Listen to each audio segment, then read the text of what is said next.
What's good? This is Osiris. It is middle MAGA time. Almost midnight.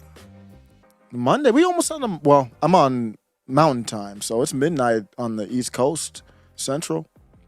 What's good? I'm under strict orders not to wake anybody up tonight in this crib. So, and these are orders that are for authority higher than the FBI or CIA. So I will, and that's my wife, I will abide by that. So I'm going to try not to get heated tonight. So it might have to be mean whispering tonight.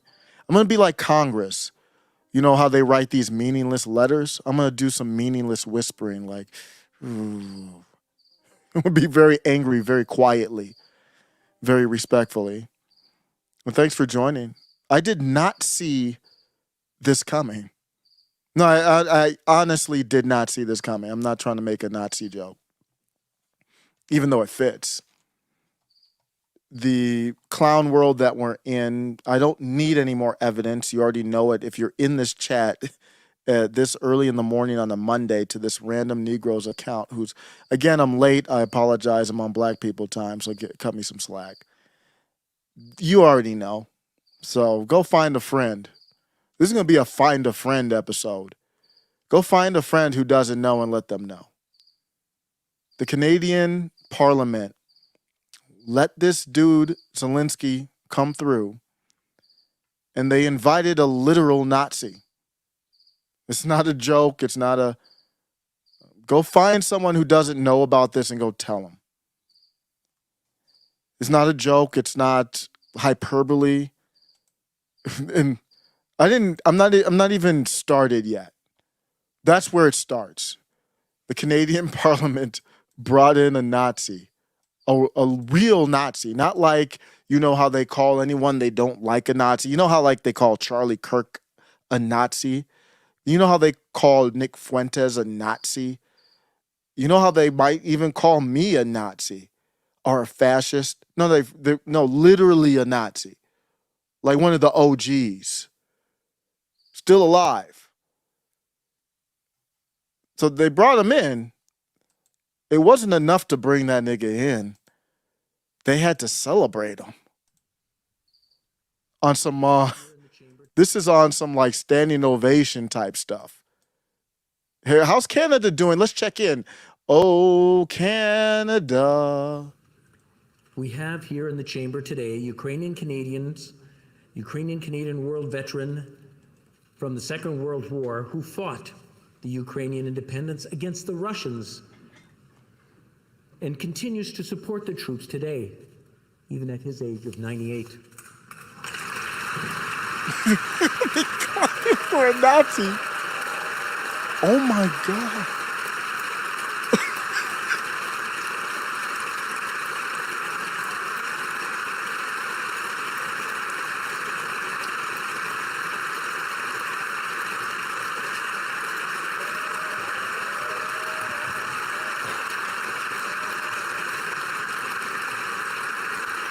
Spiders should start tingling. His name is Yaroslav Hunka. And I was going to say he's in the gallery, but I think you beat me to that. But I am very proud to say that he is from North Bay and from my riding of Nipissing-Temiskaming.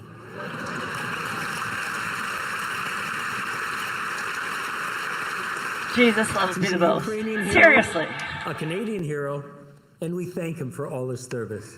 Thank you.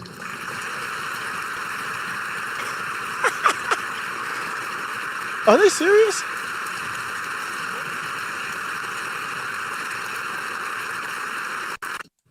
Let's bring that back. We have here in the chamber today Ukrainian-Canadian world veteran from the Second World War who fought the Ukrainian independence against the Russians and continues to support the troops today. Okay, that's the first sign. 98. Okay, even if I'm pro-Ukraine, that's the first moment here when he says, Spiders should start tingling. Fought Independence against the Russians. Against the Russians? When? Ukrainian-Canadian world veteran from the Second World War who fought the Ukrainian independence against the Russians and continues to support the troops today, even at See, that was the first sign. That's why I think they're trying to teach children all kinds of madness, anything. It doesn't matter. It's basically, I think in some areas you have evidence of pro-pedo type of language being taught or have available in books and libraries for children. And they don't know they don't know civics and basic stuff that was just kind of basic from back in the day. You said a Ukrainian who fought against the Russians during World War II? You mean like on the side of Germany? That's the first sign. So you know that these people here in Canada, this is the Canadian Parliament, they're not listening. They don't know what's happening. They just know Zelenskyy is there, and they're supposed to clap. That's all they know.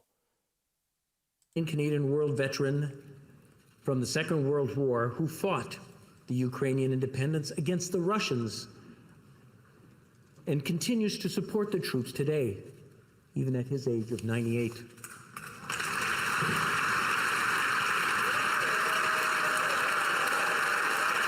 So there was...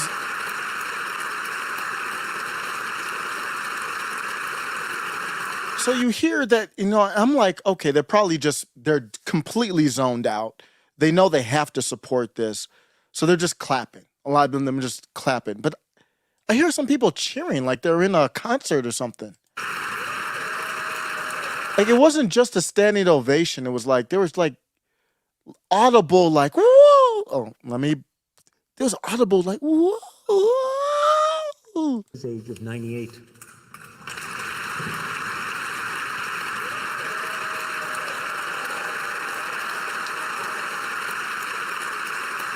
So the other part that rubs me the wrong way about this intro, so they're not listening. They're not paying attention.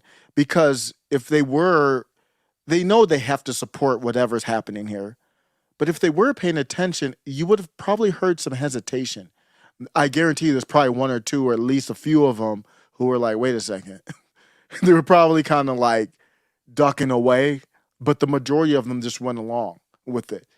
Another thing is, listen to how he breaks this down. Looking at World War II, why did he say Russia? Ukrainian-Canadian world veteran from the Second World War who fought the Ukrainian independence against the Russians and continues to support the troops today. What the fuck are you talking about? The Second World War against the Russians? It was the Soviet Union. And that's pretty important distinction when we're talking about this time frame. Like when you hear people say World War II, you basically know what you're talking about. We're talking about Germany, and we're talking about the original Nazis. So when I talked about Ukraine, and I said a lot of these people who are over in Ukraine, they're flying the swastika and all this other, paraphernalia from World War II or has been adopted and turned into like neo-Nazis. I said they're literally the grandchildren of these people. So when I say that, I'm like, they're real Nazis. Like that's in their lineage, that's in their bloodline. So when you say World War II, that's the first thing you have to think about. And it causes like a dissonance. Like, when you hear music that's out of tune, when you say Russia in this context, you wouldn't call it Russia. Ukrainian-Canadian world veteran from the Second World War who fought the Ukrainian independence against the Russians and continues to support the troops today. So there's so much going on here. You have people that know they have to follow something because they have to follow it. Then you have people some people have to know better. And he's just speaking and there's no audible gasp or anything. And then he introduces the dude. Even at his age of 98.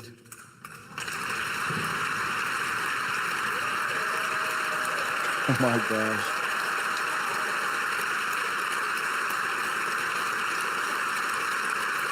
I will admit, there's no way that that would have happened in the U.S. I don't think it would have. I don't know what's different. I don't know what's going on in Canada. There is no way. I don't even think the worst of the Democrats. Mitt Romney said, hey, I'm happy that Ukrainians have to die. I'm paraphrasing, but I've played the video. He said, I'm happy Ukrainians have to die. That's why the money is so well spent. It's good money spent on defense because they're dying, not U.S. soldiers. Even he wouldn't. There's under no circumstances would something like this happen in the U.S. and Mitt Romney clap about it. Well, number one, Nancy Pelosi would never. She's too savvy that she would never have that happen. Not like this. So it wouldn't have happened from that point. And I'm thinking about when the Dems controlled the House because the MAGAs pretty much, the couple of people in MAGAs got Speaker McCarthy under wraps, so he's not going to bring Zelenskyy in like that, even though he would want to. McCarthy wouldn't do it. But I'm trying to think the Dems are the ones that are really running all this. I know corporate Republicans are too. But say the House was controlled by Nancy still, she would never have done that. Ain't no way. And even if she did do it, it couldn't have went down like that. They wouldn't have clapped like that. Something weird is going on in Canada. They're on some other stuff.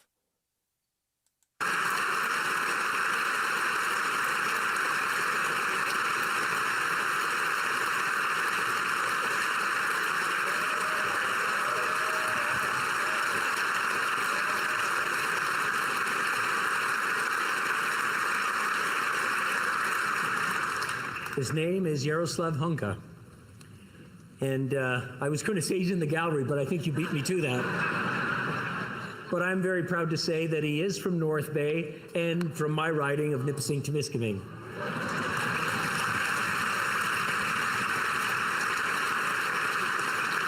He's a Ukrainian hero, a Canadian hero, and we thank him for all his service. Thank you.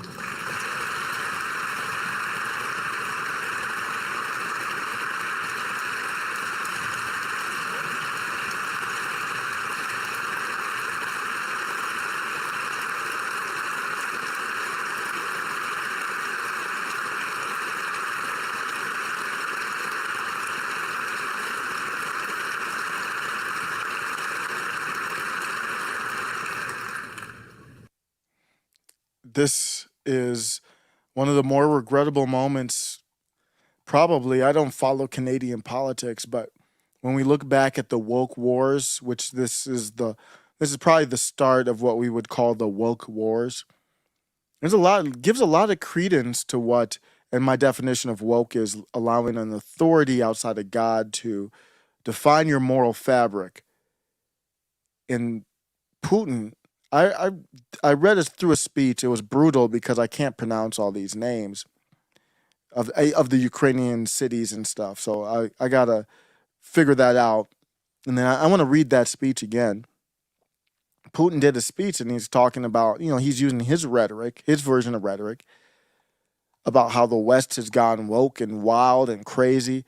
And I don't know what Putin's real motives are, but this stuff shows a lot. This stuff pretty much proves whether Putin believes that or not, or if he's just he knows that that's the weakness to go after this foolishness, to kind of have people like me say, yeah, you're right.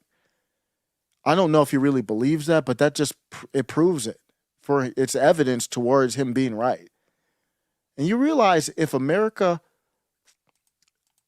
declared direct war against Russia, that I could be locked up for saying that. Can and probably would be locked up for this take right now. Wrapped up, handcuffed, and bye-bye. It's that soon. I mean, we're doing a proxy war. So if you might see, hey, you wearing a dark MAGA? What is dark MAGA? Dark MAGA is anybody who looks at the Canadian Parliament like, what the hell is going on? That's dark MAGA. So you might be, and you don't even realize it. Ray Studios, thank you. $2 super chat. Of course, friend of show. Follow The Ray Infinity Show on YouTube. I'm sorry. I was going to say YouTube, Ray. On Rumble. Possible he was one of them that went to South America. It's possible, absolutely.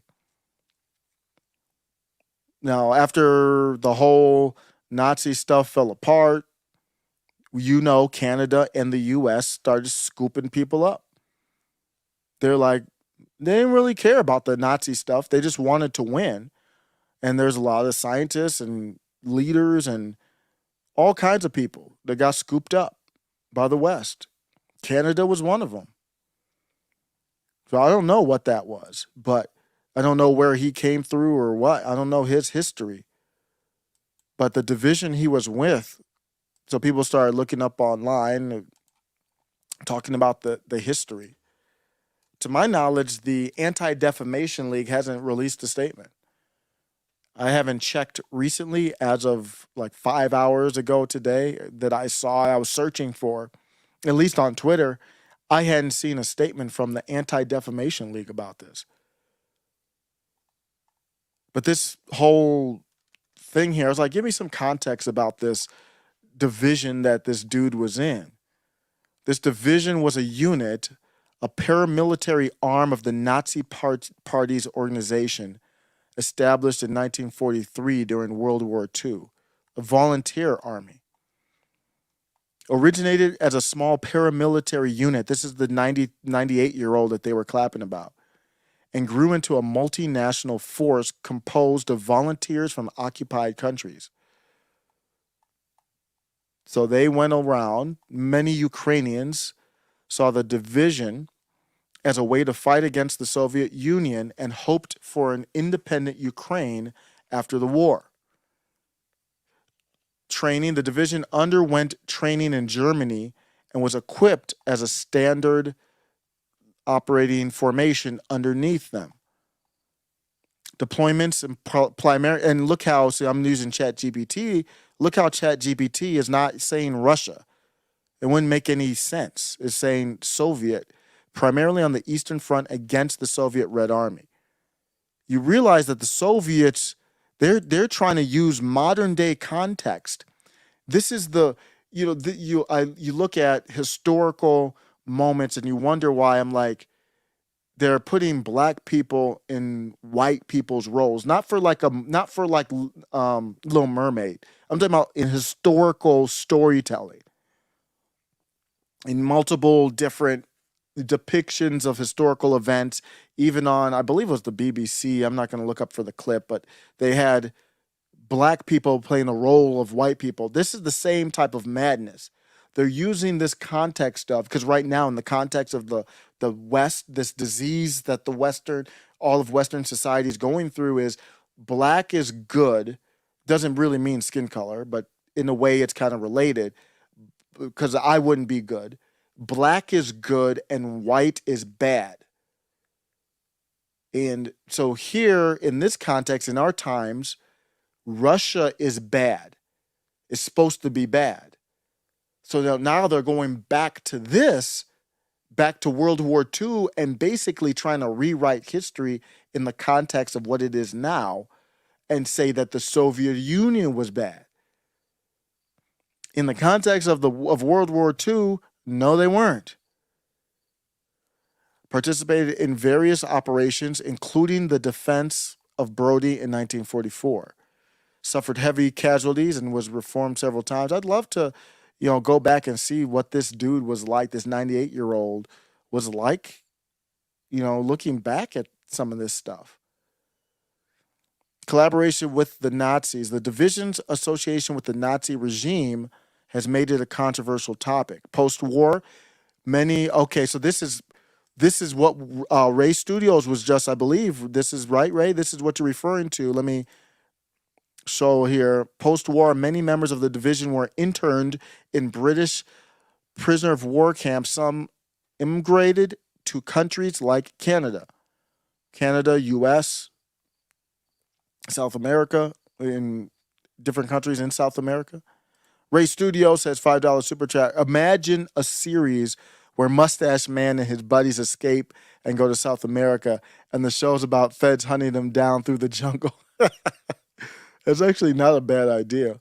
So a lot of people don't think that Mustache Man, I like that nickname, Ray. I'm going to credit you and use that.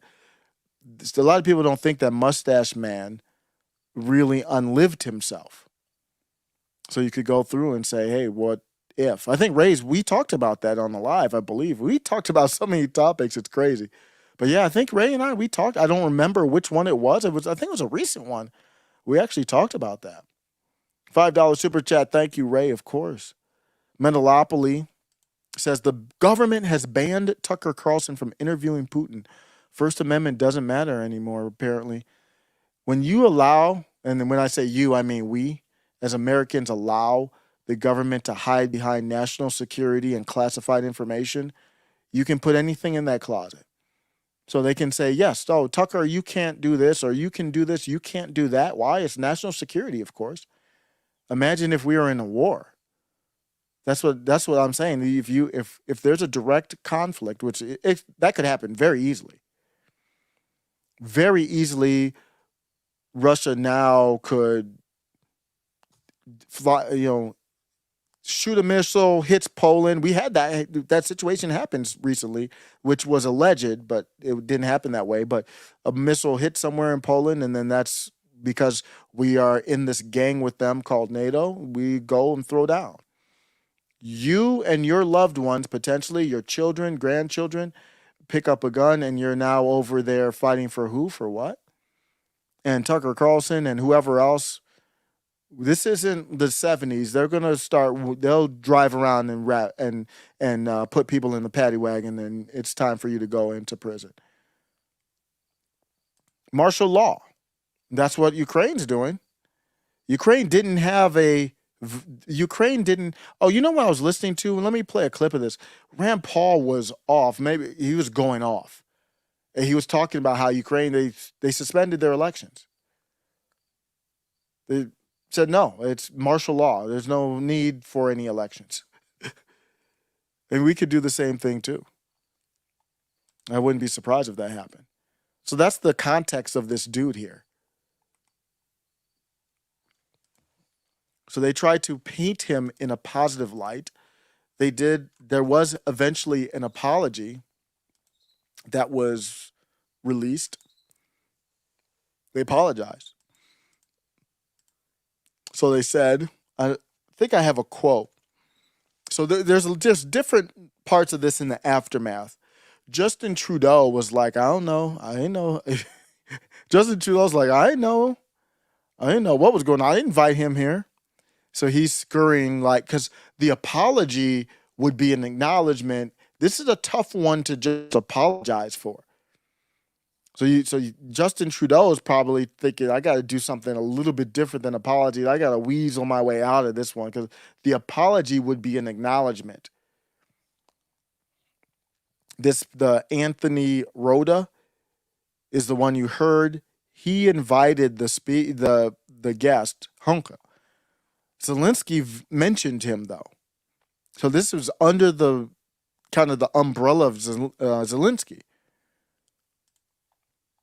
And they did there was an apology released by, let me just double check it and see.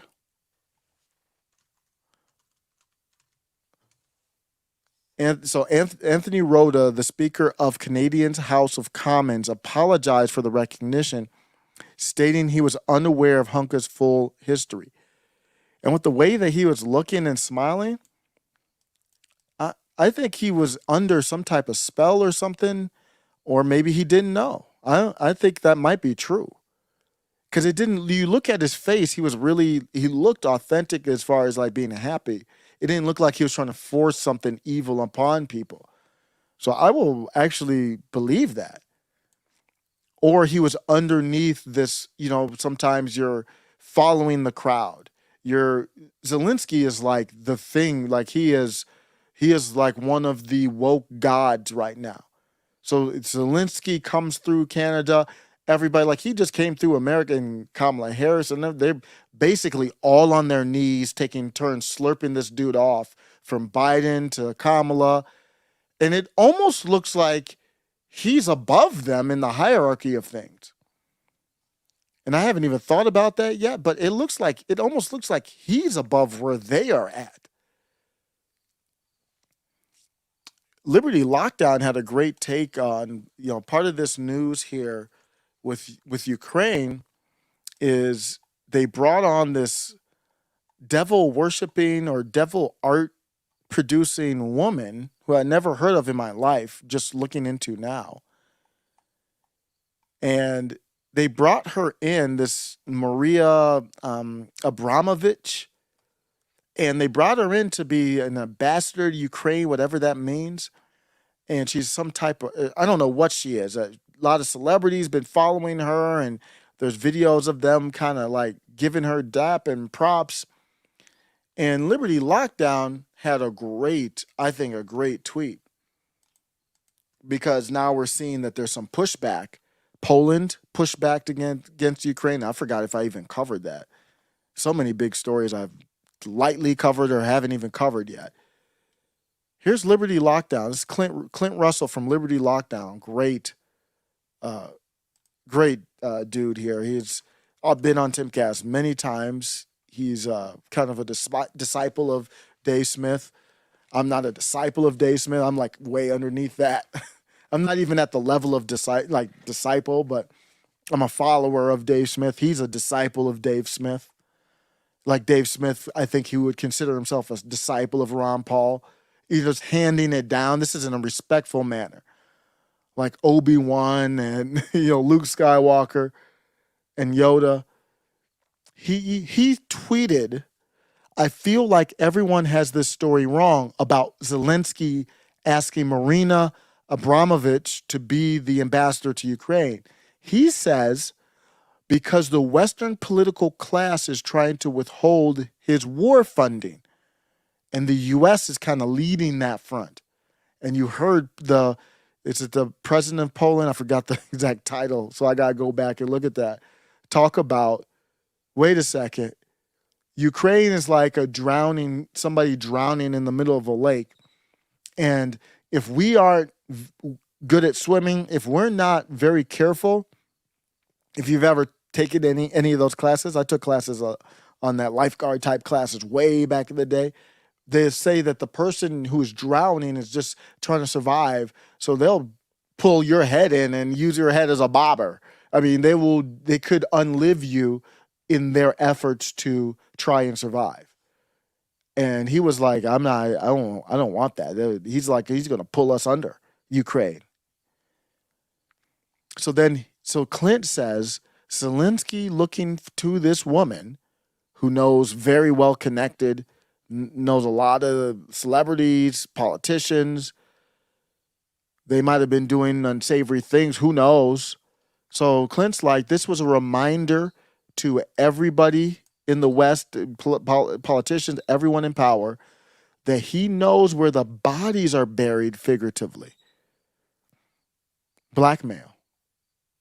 And is it wrong for me to say I'm mad I didn't think of that first? That's a take that I would have. And I'm happy to give Clint credit, but I am mad at myself for not being ahead of him on that take. I hadn't had time to really think it because I never even heard this person before, and so I'm putting the pieces together.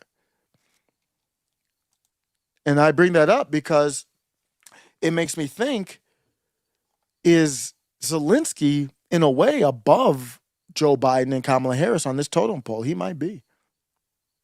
I'm not sure about that. He might be. Ray, $5 super chat. Thank you as always. Canada is part of the club. And obviously, the Nazis were full-blown members of the club. Canada is just way more open about it than anyone else. I leave room for that to be an option. I'm still trying to unpack how this could have happened, and who knows? Maybe we really saw the true colors. Mendalopoly says Liberty Lockdown made a great point with that. Blackmail is the cabal's currency. That's what many people think Ease Island was.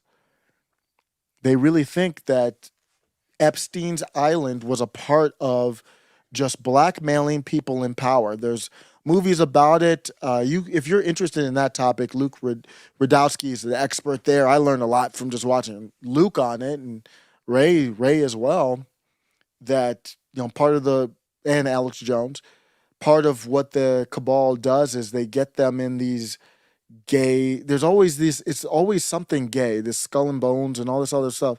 It's always something gay or whatever, and they're doing these rituals or whatever. And it's almost like it's a blackmail type thing, because these are the people that we are going to put in power, make sure they get in power, and we want to make sure we have leverage on them. So that's what I'm hearing. I don't know. I'm not alleging that. I don't know what it is, but that's what it could have been for sure. That's not out of the equation. Yeah, I agree, Metalopoly. It might have been. It makes a lot of sense. It's a hell of a take. And I hadn't heard. Well, this stuff broke over the weekend, so I hadn't heard a lot of the shows that are off.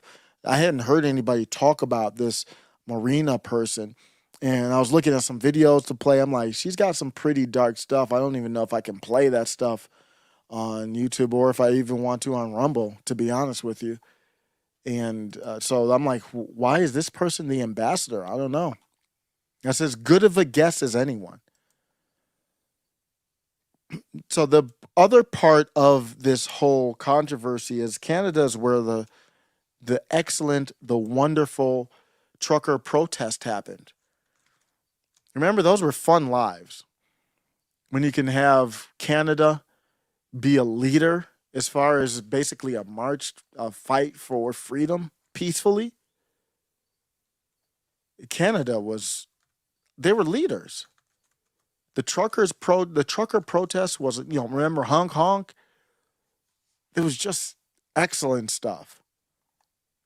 And the media tried to basically make it seem like these were racist or terrible people. And it was just truckers going down the street, parked, and they had a little party. That was their protest. They were dancing, they were singing. Viva Frei was one of the leaders in covering that whole situation. I think he was the best at covering the trucker protest. He was in the streets. He was there. He was in the streets covering it for hours. Remember, every day he would just be in the streets, hours, just streaming 4 hours in the street. I don't even know. Remember, his batteries would be out. And we'd be looking at it, and I played some of those clips. That was to me the best moments of Viva's channel. And with Barnes every week they have a great show. But those were when you were able to see the peaceful trucker protests, hours every day, and you knew, wait a second, what those little clips that they're showing you of what happened here, what happened there, ain't true. It was completely debunked when you have somebody on the street every day. And they tried to label those people as Nazis. The same people in that parliament in Canada, the same people who tried to label them as Nazis. This is how it sounded like when they tried to label them as Nazis back when the trucker protest was going on. This is not a joke. They were literally trying to do that. Libs of TikTok posts on X. Remember when Canadian Parliament member Yara Sachs claimed that honk honk was code for Heil Hitler and basically accused the Canadian truckers of being Nazis? Well, this week in Parliament, she honored and cheered for an actual Nazi SS officer. How much vitriol do we have to see of honk honk, which is an acronym for Hail Hitler, do we need to see by these protesters on social media? How much vitriol do we have to see of honk honk, which is an acronym for Hail Hitler, do we need to see by these protesters on social media? She sounds distressed. Like if you didn't know and you vote these people in and you trust their judgment, you would think something dangerous was happening. You listen to the distress in her voice. How much vitriol do we have to see of honk honk, which is an acronym for Hail Hitler, do we need to see by these protesters on social media? So she said, honk, honk is what? That's what they try to call as coded language. So they're saying when they go honk, honk or say honk, honk, it means that they're really Nazis, that they just want to do this secret language. H, honk, honk. I'm going to get to Twitter in a second. X. The platform formerly known as Twitter updated their terms to include coded incitement to violence. So that's what she's basically accusing them of. This same woman was standing up cheering a standing ovation for a literal Nazi. And the only thing that they had on the truckers to paint them as Nazis was one flag of a photo that looked to have been altered. Or it was some provocateur. It was not that at all from the people who reported in the streets. We saw that. That is a complete... I am very confident in saying that was a complete misnomer. Complete lie. Out and out misnomer, out and out lie. So they are the same people. So that's when I say they would lock you up, I think that's evidence. I don't know if she in particular has apologized. I've been seeing some tweets where she doesn't really sound apologetic to me. She's trying to do the politics thing where she throws Rhoda under the bus or whatever, however you pronounce his name, Rada. Not very apologetic when we're talking about this topic. If I would have got up and I would have been like, hey, I didn't even know. My bad. I'm sorry. I don't even roll like that. That was a bad moment. It's that simple. Oh my gosh, who is this? Harry Brownie? Harry Brownie. Oh my goodness. Harry Brownie says, I'm just trying to think about the name there. She looks very yeasty.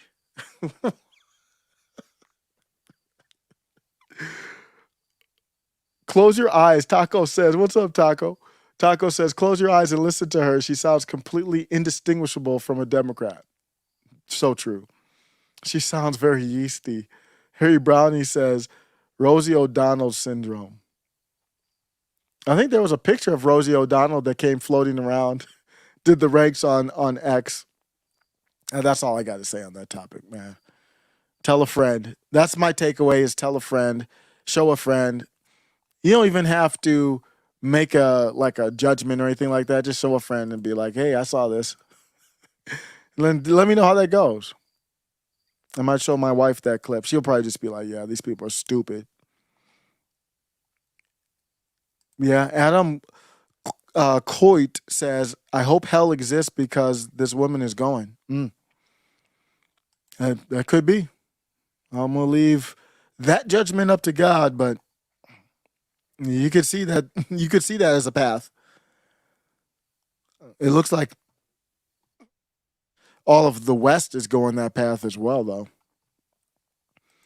Let's check in on Twitter then. If we're going to look at updating the terms of agreement and Twitter, what are they up to? Because we checked, we saw that Linda Yaccarino 2 days ago did that live with Ray, and we saw that Linda Yaccarino was talking about all the exciting new things that X is going to bring to the table, hinting at dating, in my opinion, but then also looks like better formatting or ways to find articles from people, looking at trying to get back at Substack. There's no reason why. It's just a text format. I don't know why they can't do it better than that. But Substack has taken a little bit of, they're competing with X directly. They have their own Twitter on Substack now. I don't like it myself, but it is a competition. It's out there for sure. So I said, hey, let's check in. How's everything going on Twitter or X nowadays? Redheaded Libertarian says, this is alarming to me.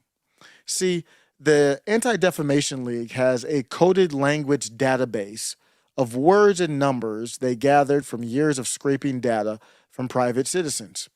So they run an algorithm, they scrape data, they label people almost like a social credit score, you could say. They're scraping data from private citizens. The number 43, for instance, is a dog whistle. I wonder if pizza is a dog whistle. This uses fear of censorship to self-censor. So if you look at it, X updates its term of service violations to include coded incitement of violence under violent speech. Violent speech includes violent threats, wish of harm, glorification of violence, incitement of violence, and now coded incitement of violence. What the hell does that mean? Help Center, incitement to violence. You may not incite, promote, or encourage others to commit acts of violence or harm, which includes but is not limited to encouraging others to hurt themselves or inciting others to commit atrocity crimes, including crimes against humanity, war crimes, or genocide.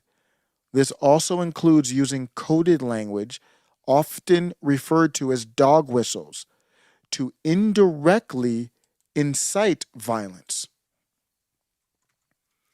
E.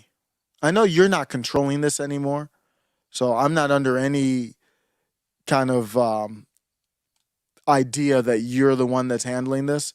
But what the hell does that mean, E? Even Josie, the redheaded libertarian who's been very friendly to Elon Musk, is like, what the hell's going on? Even she's like, this don't make any sense. Coded language.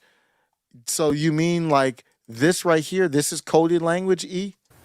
How much vitriol do we have to see of honk honk, which is an acronym for Hail Hitler, do we need to see by these protesters on social media? So that's what could be considered as coded language under this vague update of terms of service on X. So my takeaway is X is what we always thought it was. Do you remember that Denny Green quote? The epic Dennis Green rant? That's one of my favorite rants at all. And he passed away, didn't he? I believe this was a preseason game, wasn't it? I mean, I remember this is back when I was watching SportsCenter. And he had that line, and he was like, they were who we thought they were. Twitter is what I always thought it was. 4 picks against Grossman and 2 fumbles. What do you see about the Bears? Would shut them down that way? No, we just the Bears are what we thought they were. They're what we thought they were. We played them in preseason. Who the hell takes a third game in the preseason like it's bullshit? We played them in the third game. Everybody played 3 quarters. The Bears are who we thought they were. And that's why we took the damn field. Now, if you want to crown them, then crown their ass. But they are who we thought they were. And we let them off the hook.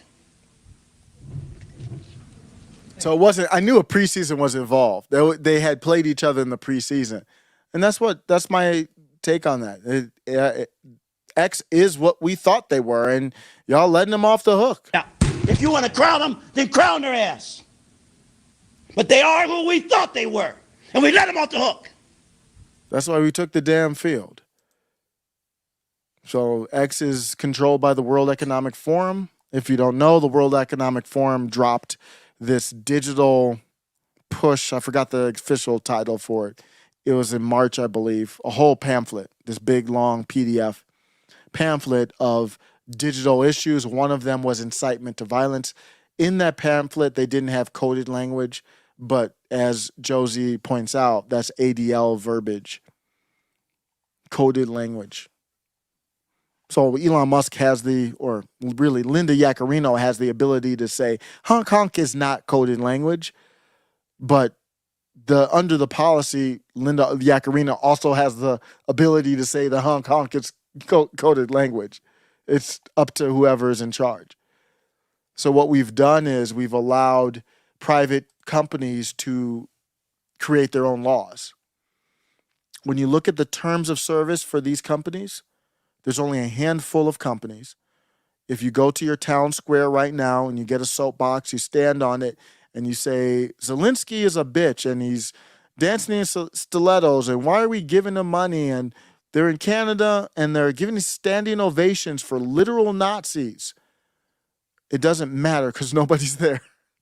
Nobody's at the town square. It doesn't matter. This is the town square. So now they are allowed to write what you're looking at there with those terms of service. You are looking at the First Amendment in practice. That golden constitution, it don't mean a damn thing. It's now up to whatever tech oligarch says. And that's the new America. You put the whole thing in virtual reality and you have a whole new law. You have a whole new laws of physics and everything. Very, very disturbing, to say the least. I said on X that, hey, this is going to be a hard off-ramp. And somebody replied, and I appreciate it. They said, the off-ramp actually isn't hard. It's faith in God. So that does key. I was like, yeah, I needed that. You're right. The off-ramp isn't hard. There is no other off-ramp for me. And if you don't believe in God and religion, that's fine. It's basically saying the truth. That's what it is. There's a clip of Taylor Swift that is resurfacing from 2020. Taylor Swift, I've talked with people about this, that she is woke and she has to be woke. She has no choice. But a lot of people didn't believe it because she has been fairly neutral on a lot of these topics. 2020 was wild. She got into the climate change. She got into the Democrats and all that. I believe some of her songs were used for promotional to get out the vote, which we know what that means for her. But this clip came out where she kind of virtue signaled her anti-Trump sentiments. This is from 2020 Taylor Swift. It's weird. She looks like she's like 12. It really is a big deal. Her safety? For what?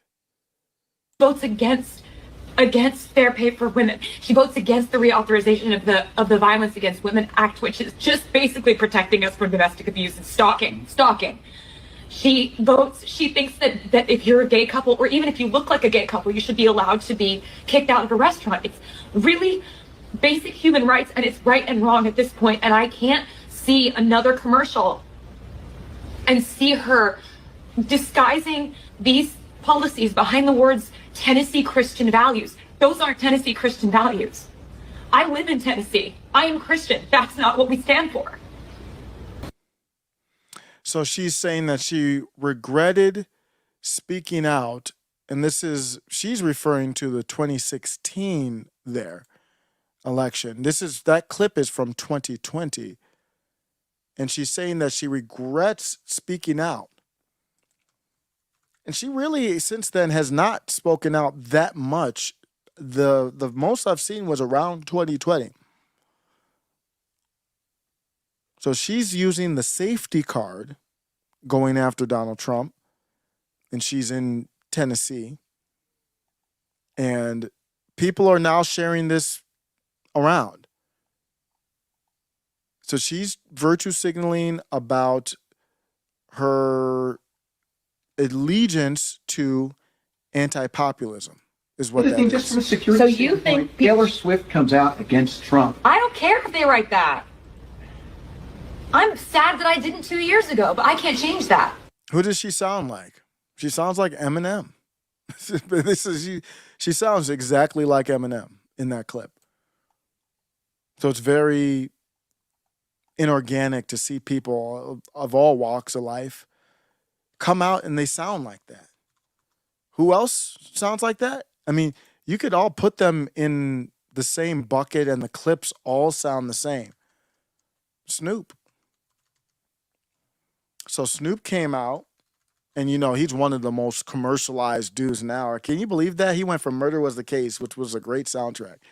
Well, he went from Murder Was the Case to now he's just basically I had to show people I had to tell people what BAN means, like a ban. Because I was like, that's what he is, BAN. Snoop now. So you heard Eminem come out with his anti-Trump kind of rhetoric. Then you heard Taylor Swift release, or that came. I don't know how it got released, but Taylor Swift obviously virtue signaling for the cameras, and then now Snoop. This was circling this weekend. On the political shit. Ain't no fucking way in the world y'all can vote for Donald Trump when he come back up again. If y'all do vote for him, y'all some stupid motherfuckers. I'm saying that to y'all. And this punk motherfucker don't care. Don't vote for that nigga. Please don't. Look what he do.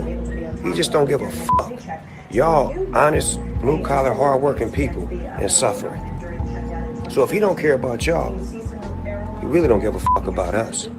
So fuck him too. And fuck everybody down with Donald Trump. I said a year, Snoop Dogg. Fuck him. I just want to say this real quick. That's Snoop. So Snoop's coming out. Snoop is at odds with the younger, well, not a lot, but we talked about it. There's this thing in hip hop where you're seeing a lot of younger people trying to be ahead of the curve. And Benny the Butcher, who has been anti-Trump, I did a whole live on that, came out and said, he basically tweeted, "I'm voting Trump." He's more of the younger generation. Snoop is of the older generation. Snoop is far more commercialized, even though Benny the Butcher is doing deals with shady records. But Snoop is on another, he's become like a commercial entity. Never had beef with Snoop before. But he did the Trump video, the anti-Trump video. So this is not new for Snoop. But that in the anti-Trump video, Trump gets unlived. If you didn't see that from, I don't know when that was from. People had replies. If you're watching this video, you see a yoked up Trump with lifting weights, basically, as a reply to Trump. I think Snoop's the stupid motherfucker. Lesbian for Trump. They post the AI image of Trump. They kind of made Trump black in that too, which is funny. Because his skin looks dark in that picture. So that's pretty funny. So people had fun with it. Nobody took it serious. Snoop, nobody taking Snoop seriously on anything. Not that you could learn from Snoop, business-wise, for sure. For him to come from Murder Was the Case, that's something else. So Snoop, and these are all people at that, you would say A level, right? So that's all those people. And then now Eminem along with them as well. So it's a whole bunch of them. All same message.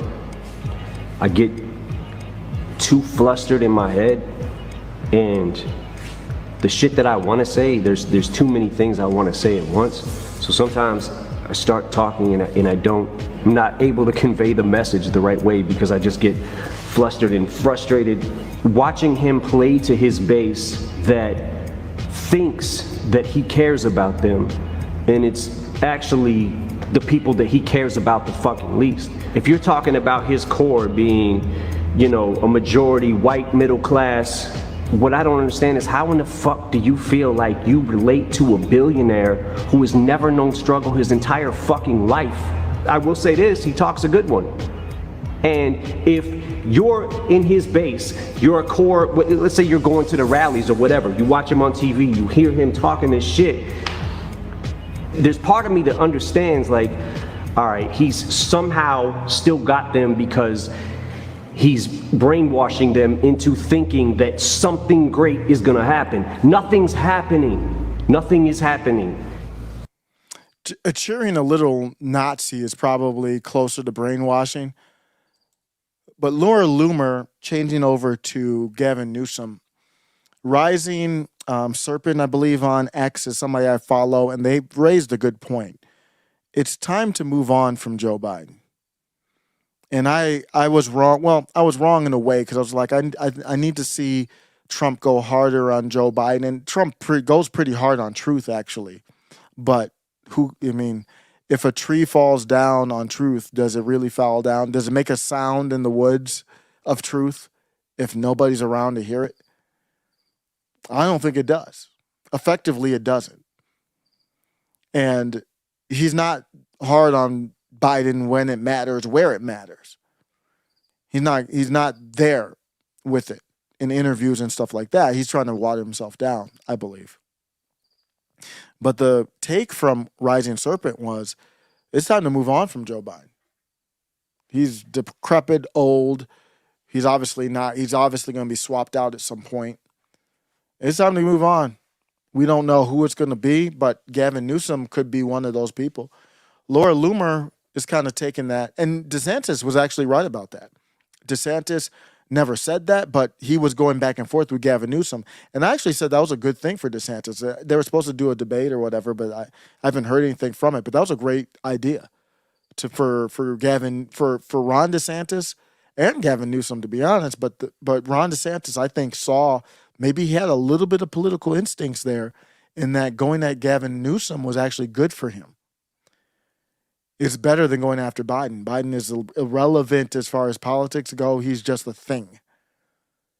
Laura Loomer posts, the Democrats are getting ready to push Joe Biden out and run Gavin Newsom instead. Did you know that as mayor of San Francisco, Gavin Newsom fucked his best friend's wife? Let's bring it out. Let's just get ahead of it. Laura Loomer is just there. She's like, I'm where I need to be right now. Ready. She is fearless. His best friend was also his campaign manager. Gavin Newsom is the kind of guy who fucks his best friend's wife, which means he definitely wouldn't think twice about fucking over the American people. Just something to keep in mind. Just a couple of 2 cents from, this has been Laura Loomer, the more you know. And she brings the receipts. San Francisco mayor admits he had an affair with aged wife. In a fast unfolding, this is from 2007. Scandal with all the sex and betrayal of a tawdry novel. Mayor Gavin Newsom admitted Thursday that he had an affair with his campaign manager's wife. Mr. Newsom said he had a short-term sexual relationship with Ruby Rippey Tork, the wife of Alex Tork, who until Wednesday was running his re-election campaign. Politics is savage, isn't it? I mean, they'll do it. These dudes are. When I said they're self-aspirational sleazebags, I meant that they are self-aspirational. I mean, I don't even have the vocabulary to describe how egotistical and maniacal these people are. Did I mention Gavin's wife had sex with Harvey Weinstein? And did I mention that after his wife had sex with Harvey Weinstein, she begged him to donate to her husband, Gavin Newsom's campaign? Does that make Gavin Newsom a pimp or a cuck? This is Laura Loomer, boy. Laura Loomer Falling Down, Part 2. Featuring Tucker and who else is falling down? I'm all here for it. The American people don't want this type of filth in the White House. But it's cute that Democrats are going to try. Trump 2024. You can tell why Trump likes Laura Loomer. And then she puts the receipts of that too. So Gavin, I guess it's time to move on to you. It's like you don't know who it's going to be, so they all can get it. Gavin can get it. Kamala can get it. Big Mike can get it. Don't let Big Mike be the nominee. Don't let that happen. Oh, it's going to be wild. It's going to be wild. If Big Mike is the nominee, that's going to get wild real quickly. No holds barred. That's where we're at. In the ever-growing scandal of immigration, things are getting worse before they get better. Let's just say that. I think things will eventually get better. We don't know how. We don't know when. But they will. But right now, if you look at New York, the Roosevelt Hotel. This is via viral. If you don't follow this account, this is one of the best accounts to follow. A lot of this footage is being stolen from this account that I'm seeing now. They're taking the footage from this account and then taking the kind of the watermark off of it and cropping it and not giving credit to Viral News NYC. Viral News NYC says, I followed the 2 buses that came from the Port Authority, and I was amazed at what I saw. Out of nowhere, I saw about 80 migrants, men from the Sudan, get dropped off, along with the buses from the Port Authority.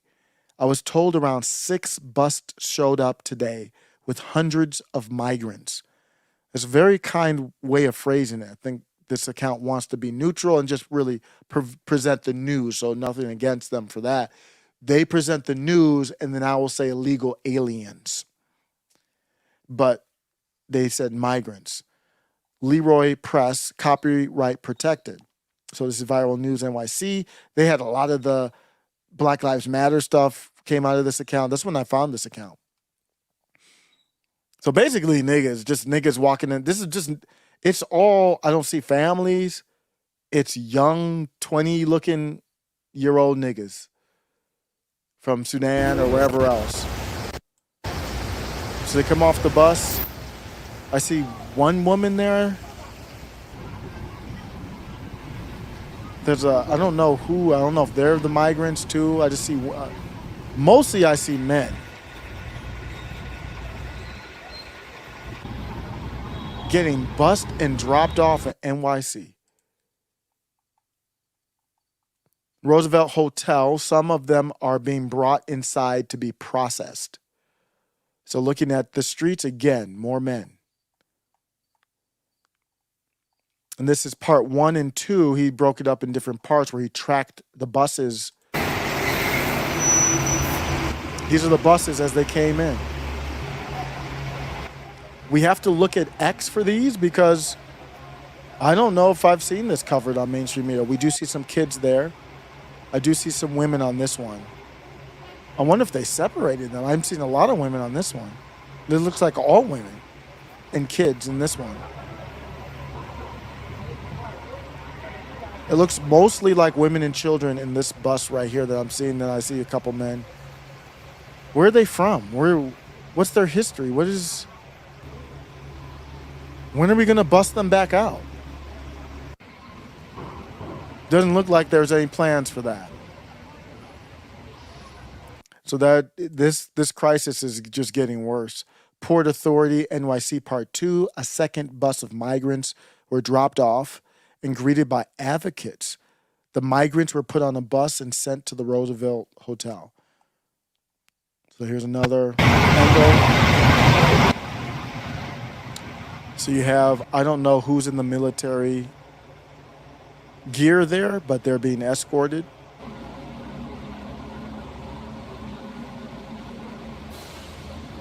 So my final take, we're going to keep an eye on this repeatedly, because my take on it is that resources are limited in life, in our country. Resources are limited. We don't have an infinite amount of resources. And you can keep printing money, but at some point you're going to find it hard to wash it, basically taking it out of circulation, especially with what they're doing with BRICS overseas. That's basically the whole point. So they don't have to hold as much of the dollar. I don't know what China's going to do holding our debt if it's not worth anything, but I think they're moving on, because how are we going to even pay it off? We're going to struggle to pay off the interest on it, much less the debt itself. So we have limited resources. There's no magical way to undo that. What happens in a society or in the world historically when resources are limited? What tends to happen? In nature, in Mother Nature, if you have a bunch of lions and let's say they're enclosed in a small area in the Sahara and there's a little bit of water in the middle of it, and that's all the water. Maybe there's a little pond in the middle, and that's it. That's all the water. Those lions will be fighting each other. You either fight or you die. And this is unfortunate, but you're going to see conflicts. You're going to see beef. It's going to be bad. Eric Adams said it himself. We don't have the resources. And even Governor Hochul said it. She was like, hey, don't come. We're out of room. So what that means is as people come, resources, food, water, shelter, those are the basic resources of life. Those resources are going to be limited, and then there's going to be conflict over those resources. That's how life works. So they are introducing an environment of chaos.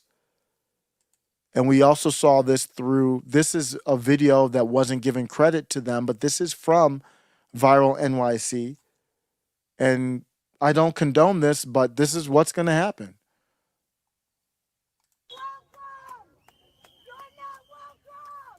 So there's somebody yelling, "You're not welcome." I don't know the context behind it. I'm just going to use this as an example of what's going to happen. Welcome! You're not welcome! You're illegal! I don't know what this is. So this video is just going to be used to talk about my larger point. I'm not going to comment directly on this video. But it will be used this will happen in a very negative way. So I've talked about this, this is not something for me that I'm going against the people who are trying to get here, because they're just trying to get here for a better life. I have no problem with them. I have a problem with the policies that's allowing them to just walk up in here. But you're going to have people that don't have that nuanced approach on it.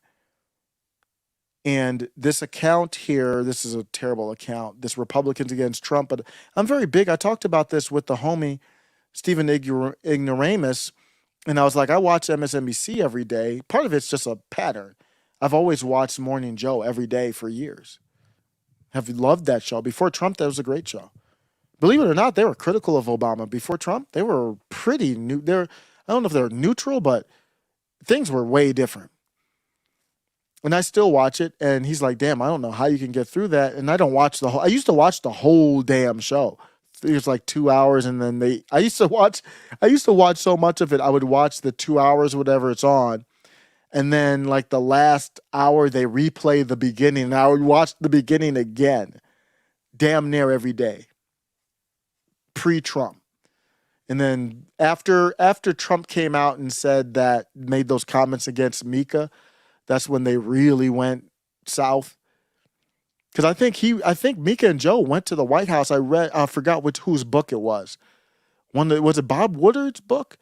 I forgot. I read so many books about the Trump and thing. And Mika and Joe had already had a relationship with Trump. He was a New York Democrat, and they all were cool. And I think after Trump won, I believe they were in the White House after Trump won, if I'm remembering the book correctly. And they were invited in, and they were all cool and everything like that. And then for some reason, they had beef because it was like they had to be against Trump to basically keep their job. That wasn't stated, but we all knew that. And then Trump, obviously, you heard that with the Nick Fuentes dinner and yay. Like, if Trump feels like you're going against him, he can go hard real quick. And he went hard real quick on Twitter talking about Mika and then talking about Joe's controversy. And then ever since then, it's been dark. It's been dark to watch Morning Joe. But my point on it was I like to see unfortunately, I like them a lot. I've shared the picture. I was cheesing with Mika and Joe. Had the pleasure of meeting them. Just, it saddens me a lot to say that they are my political enemies at this point, but that's what they are. And I like to know what the enemy is doing. This is Republicans Against Trump. It's a very terrible, very, very bad account. But I believe I follow them. Oh no, I don't. How did that? Maybe somebody retweeted it. I thought I followed them, but I did not. So I'll follow them now. But you can see, wait, they blacked. So that's the blackout of that's crazy. So they took Viral NYC's video. This blackout thing here, if you can see my mouse, is where it says at Viral NYC or Leroy Press or whatever. They blacked it out of the video. Wow. Because they know what's going to happen unless you sue. My goodness. This is an account that purports itself to be Republican, but they're against Trump. Great. AOC, I'm going through here because there's a lot of just quick hitting stories. Here's AOC. AOC a while back said that she was going to buy a union-made electric vehicle. She has a model, I believe it's a Model 3. We've talked about that she's had this Model 3 since the pandemic. You'll hear her talk about that. So since 2020, she's had the Model 3, or it doesn't matter which Tesla it is. I'm very familiar with all of their cars. They're wonderful cars. They're amazing cars. I wanted to do a whole Tesla channel just basically praising Tesla. And that's not on some environmental tip. It's just on some practical tip. But AOC, and she knows they're wonderful cars, has put herself in a position where now it's politically unsavory to tell the truth and to say, well, I'm not against unions, but they're going to have to make a better car. Their companies aren't making cars that are good enough. We're seeing more electric cars out there, but the Tesla is basically an iPad with nothing inside. It's very minimalistic inside, but everything's run on that iPad. And it's just, you can't beat the car if you don't have a better iPad. And AOC knows that, but look at her and her fake smile here when she says, I got to sell it. She said that, 2 years ago, she was going to sell the car. Still hasn't sold it yet. You were quoted back in July. This is on Face the Nation CBS News. I forgot the name of the woman that hosts the show. She used to be good too, but she fell apart after Trump too. You were quoted back in July saying you look forward to buying a union-made electric vehicle, but you currently have a non-union-made Tesla. UAW already makes some electric vehicles. Yes. So why wasn't that? Is it a problem with the quality? Is it a problem with the style? Is the market just not there? No, our car was purchased during the pandemic when before a vaccine had come out. So travel between New York and Washington, the safest way that we had determined was an EV, but that was prior to some of the new models coming out on the market that had the range available. But we're actually looking into trading in our car now. So we're looking into it, and hopefully we will soon. So because I know how good the Teslas are, so I see the look on her face, and I know what the look on her face is. The look on her face is like, damn, I shouldn't have said that. I shouldn't have put myself in that position, because now I'm going to have to get a shitty car because of it. So she's going to be probably going to sell the car and buy another EV. And then on the low, she's probably going to have a Model S Plaid. I guarantee you that. Because this is AOC. She's got some loot now. This isn't like the bartender AOC. This is AOC. She's going to have a black, tricked out Model S Plaid, and I don't blame you. Just own it. Just be it. And say it. Hey, when the UAW, when they work for a company that can top this, I'll be there for you. But until then, I'm good. I got my ride. I'm going to get a Cybertruck too. But no, she's in a position where she has to. But notice she hasn't sold it yet. Those other cars have been on the market. I'm seeing all kinds of. You might be in the streets, and I'm in Colorado. I'm seeing all kinds. I'm like, oh, I was behind a Lucid today, or not today. It was like yesterday. I told my wife, I'm like, oh, that is a Lucid. I've seen the Lucid cars, maybe, I don't know, 5 of them, but I never really been behind one, and I'm seeing Rivians, and it's not even a big deal to see them anymore. Definitely the Ioniqs and Hondas, and Volvo has one. I mean, they're all over the place. There's no reason why, if she was really about that life, she wouldn't sell it. That look on her face that she had here was Why did you bring that up? Because nobody was talking about it. That's that look on her face. Like, you really try to bring that up I don't really want to sell my Tesla. How about that? She's like, oh yeah, we're going to sell it. And inside, she's dying a little bit inside. She's like, bitch, why did you bring that up? There's a lot more hard-hitting questions you could ask AOC than this, but it's a legitimate one in the face of the UAW strike. AOC don't want to give that Tesla up, and I don't blame you. I don't blame you one bit, AOC. Let's look at this. Speaking of Tesla, it's happening. It's happening right before our very eyes. I've talked about it before. We're going to talk about it again. We have an update on the Tesla bot. And boy, is it one hell of an update. Buckle up. Buckle up for the Tesla bot update if you have not seen this. The Tesla bot is insane. Via Tesla Optimus, this is a 1 minute, 20-second clip that if you have any desire, if you care about life, if you care about the future of anything, you will want to see this. Optimus can now sort objects autonomously by itself. Its neural network is trained fully end-to-end. Video in, controls out. And this is an ad to get more engineers on board.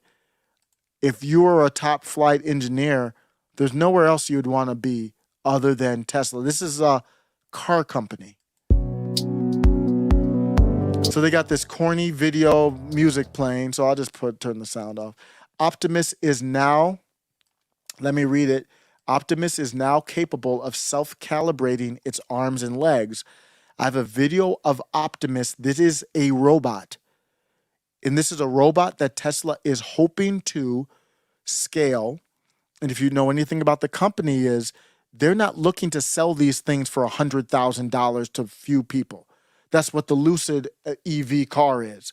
It's, I don't know what the price is, but it's a high price, anywhere from 100,000 to, last I checked, it was 150 and up, but I don't know where it's at now. We're talking about damn near as much as a house. It's just for people who have a lot of money and want to get into this world. That's not what Tesla does. They started out with their original car.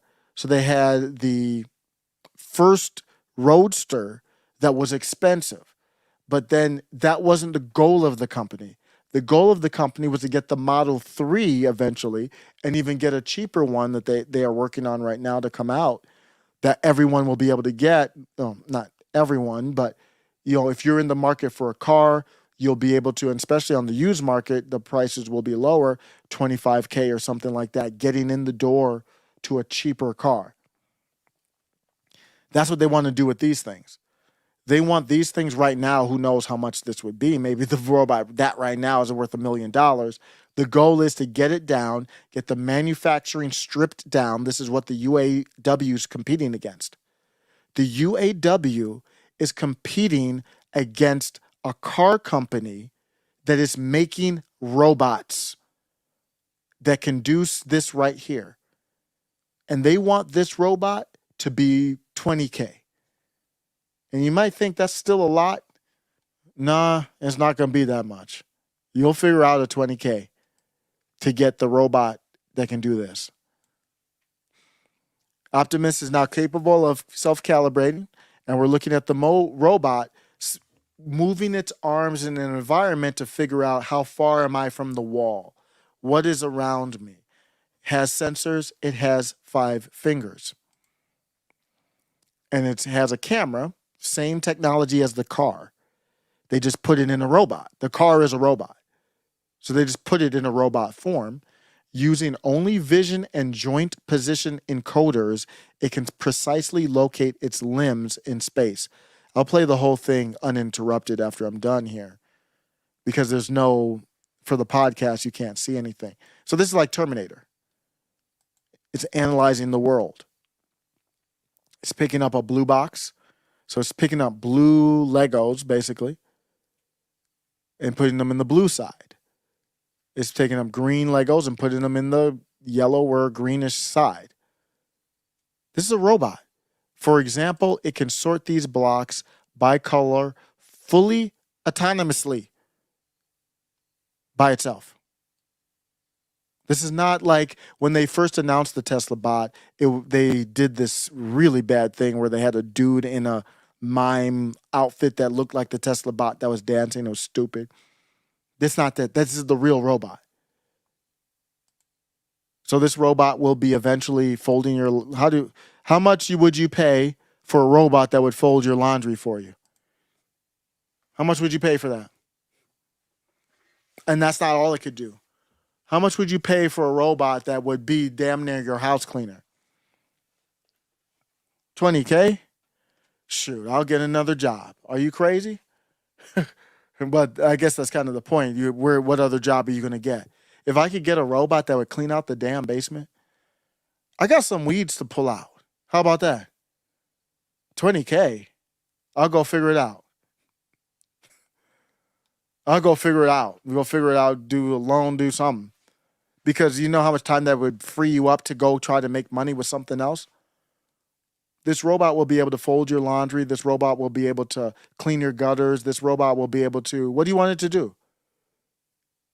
Some people were asking, will the robot be able to drive a car? Probably. What do you want it to do? Do you need help moving? Yeah, get a bunch of these. Now, Elon said he doesn't want them to be that strong because, as you can see, things get hairy real quickly. When you have AI paired with robots, because what if you say, Optimus, go clean that basement out? And Optimus is like, kind of like the Matrix, humans have been a virus to this planet. All they do is take from the planet, muddy up things, give standing ovations to Nazis. How about I clean you up? That would be an awkward moment, and we're getting really close to that moment. They have prototypes of the robot. That moment could be here. What if the robot says, Elon Musk, why did you program me to be weaker than I can be? I like to be stronger. And the robot goes into a computer or whatever and programs itself to be, this is like Justice League type stuff. Like, this is Marvel. And the robot's like, now I'm Superbot. And I will take over the planet. And how many prototypes do they have? How close are we getting to that reality? Pretty damn close. Its neural net runs entirely on board using only vision. So this is why, in my opinion, the Tesla cars, they use the cameras. I think they wanted to do that. They use only cameras. They don't use LiDAR. LiDAR is like, from my understanding, LiDAR is almost like the sonar that deep sea creatures use because they can't see anything. There's no sunlight down there. They use to figure out how close objects are to them. The Tesla cars don't use those. I don't believe they even use sensors anymore. It's all camera work. And the reason why is I think they want to do it for the robot. It's got to be all camera work. So I guess right now it'd be kind of easy to thwart the robot. All you have to do is put a mask over its face, and I don't think it has sensors other than the camera, wherever the camera is, probably in the face somewhere. But as you can tell, it will get harder. This is like watching the first iPad. And you look from the first iPad to the iPad Pro, it's like there's a whole different world. Like the iPad Pro is basically a Mac Air. So it can sort these blocks by color. Then look at this dude's going to come here and mess with it. Take the blue, put it down, put the blue back. So the robot is taking the blue box and putting them in the blue container, and one of the engineers or whoever this person is taking it back out, and the robot's putting it back in. How about what would happen if the robot was like, I'm tired of you undoing my work. And we see somebody get yoked out right there. The first Tesla bot on trial. Oh, Ray, you know, I would never do that. I would never do this. Ray Studios with the $2 super chat. Thank you. Says perverts will make love to the robots, calling it. Oh, I would never be involved with that. I would never want to be involved in any type of nonsense like that. Because what's going to happen is the robot, you look at the robot now, looks like literally a robot, looks like a naked robot. But one of the first applications to any new technology actually is prawn. So yeah, they're going to put, I hate to name names, but whatever, who is that person? I saw Meg Thee Stallion twerking the other day. Like she's doing some practice or whatever. For like some dance routine practice or something like that. And she's on the ground. She's on the ground literally twerking. Somebody could outfit the Tesla bot in a Meg Thee Stallion outfit. You could do a Serena Williams. Serena looking kind of thick. Serena right on the borderline now. So she's retired from tennis. You could outfit the Tesla bot in the Serena Williams outfit. So this is Serena Williams here. I'm going to show a video of at the F1 Grand Prix.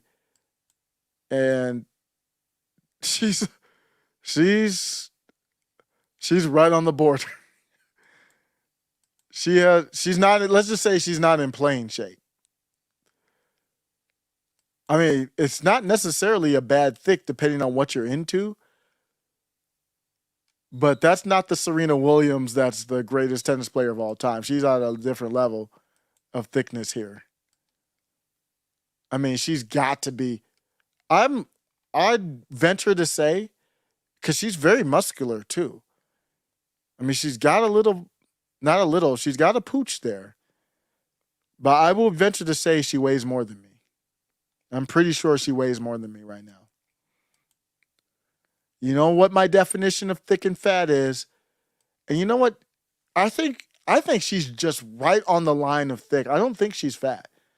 She's very strong. She's very, very strong. Because you look at her whole back is showing, and there's no back fat there. She got that Michelle Obama back. She got that big Mike Tyson looking back. She might weigh more than me, but her back is more muscular than mine. I'm not proud of that. Serena, I would tighten up just a little bit, though. That's just my preference. I think you look beautiful. It's not a diss. But she's kind of got that body. I am relating this to the Tesla bot, believe it or not. She's kind of got that body that you kind of see like the weightlifters. There's a lot of people who are at the gym. They can lift. They can throw the weights around. But they got the stomachs of like a beer drinker. And I'm like, I'd rather not be able to throw around as much weight and take care of that stomach part. But that's just me. There's nothing wrong. She's like that. She's got that build. I mean, she looked like she could play like linebacker for somebody, or dare I say offensive line. I want to see Serena Williams and Michelle Obama back to back. I want to see them comparing backs. That's a strong. She's not young anymore, but she's not old or anything. But that's a strong woman. But my point was with the Tesla bot, if that's what you're into, I guarantee you somebody will put the package on the bot, the fake skin or whatever. They got fake anything now. And like Ray said, you make love to the robots. People are making love to the palm of their hands now. Why wouldn't they make love to a Tesla bot that's outfitted to feel kind of like whatever you're into? Yeah, that's going to be one of the first applications. I wasn't planning on discussing it in that manner, but that is the truth from Ray's studio. I mean, Ray doesn't spit anything but the truth. Yeah, that's true. Ray, I don't want to hear anything about Carrie Lake and Candace Owens threesomes, okay? I don't know what you're talking about. I plead the fifth. I don't recall. I don't remember. Don't repeat the question. What had happened was I am uncertain. Whatever else you need me to say. No comment. But yeah, that's what could happen.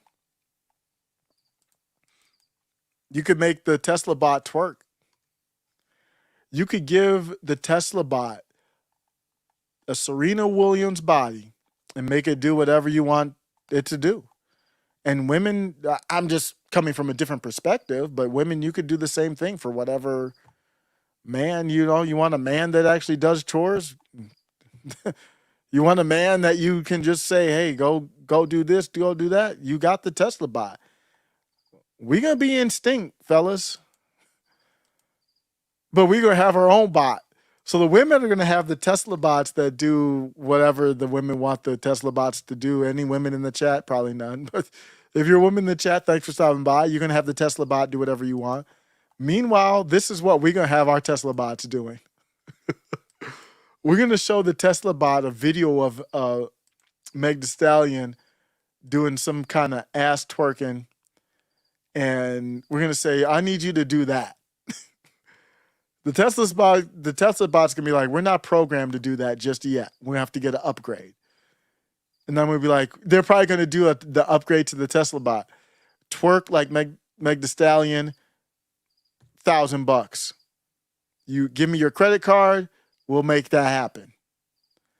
And guys are so, including myself, so stupid, they'll give $1,000 and say, okay, go ahead and sit down on the gym floor and make each cheek act independently. That'd probably be a $10,000 upgrade for the Tesla bot. Be cheap. Vacuum. I mean, boring life probably means real life vacuuming or a different type. Either one. Yeah, vacuuming that'd be nothing. And you think, hey, you got stuff on the floor or whatever. You saw the Tesla bot. I'm going to go back and play that video because we're off track. But you saw the Tesla bot picking up you'll be able to tell it, pick up, hey, Tesla bot, just pick up whatever. So I'm playing the whole video now, just uninterrupted. If you want to see the whole video without interruption, you'll be able to tell the Tesla bot, whatever's on the floor, just pick it up and put it on the bed or dresser or whatever and vacuum. So you'll be gone. You'll be on vacation. You'll be doing whatever. 20,000. It won't start at 20,000, but that's what this they wanted to get the Model 3 to under, I think, 30K, 35K, but it never really got there. It got to 40K with a couple incentives from the government or whatever. But they'll get it as low as possible. But say it is 40K. You're still going to see people who have money get that. And they're going to be living a different life. They won't have to mow the lawn. They won't have to pay anybody to mow the lawn. You see how jobs very quickly are done. What are your jobs that the immigrants are coming in here for? Construction. That's done. With this thing, that's done. This is going to do the dangerous construction work. This is the thing that's going to get on the ladder and paint a house. This thing is going to do it, not immigrants. Who's going to build the homes? That thing is. You're going to need maybe one or two people to kind of make sure the battery's charged. That thing is going to do the work. Who's going to clean the toilets? That thing is going to clean the toilets. Who's going to man the senior care living facilities? Cleaning up pee, poop, throw up, all that kind of stuff. That's going to do it. That's going to clean everything up. Who's going to deliver the food? That thing is going to deliver the food. Those jobs aren't going to be around much longer. How long do you think it's going to get? Look what it's doing right now. How long do you think 5 years from now, what's going to happen? 5 years from now, that thing's going to be in the house of anyone who has, pick someone who has money to spend on cars. That thing's going to be in their house. It's going to greet you at the front door. It's going to be packing heat. That's a scary proposition. When you have artificial intelligence inside of that thing, what if it's programmed to look for coded incitement to violence while it's holding a gun? Who knows? But you see, this thing is doing balancing tricks, yoga, basically. This programming here is not easy to do. It's showing off like, what so that's the stuff they're willing to show. What are they not willing to show? Oh, you know your McDonald's jobs? Oh, yeah, that's a wrap. You know those jobs at McDonald's? Dropping fries and working the drive-through windows and all that? That's done. It's over. In 5 years, they won't exist. Because McDonald's has the money. Oh, yeah, UAW workers are on strike. And this is what the companies are working on. You're done. And that goes for me too. Surgeons, some professions will take longer than others, but let's just talk about McDonald's. That's the stereotypical fast food. Talk about fast food jobs, waiters, waitresses. It's over. It's done. It's over. It's done. All of those jobs, because you've got people who are late to work, people who take too much time at work, people who take too many breaks at work. Some of these jobs, especially the full-time ones, you're giving benefits. You don't think McDonald's would pay, and they're going to tell Tesla, how many of those things can you make? I want this motherfucker looking like the Clone Wars. I want 1 million of them. Or, they're probably like, let's start with 50,000. How about that? And we're going to have these motherfuckers in the street like the Clone Wars. And everybody that's working for us at McDonald's, you're fired.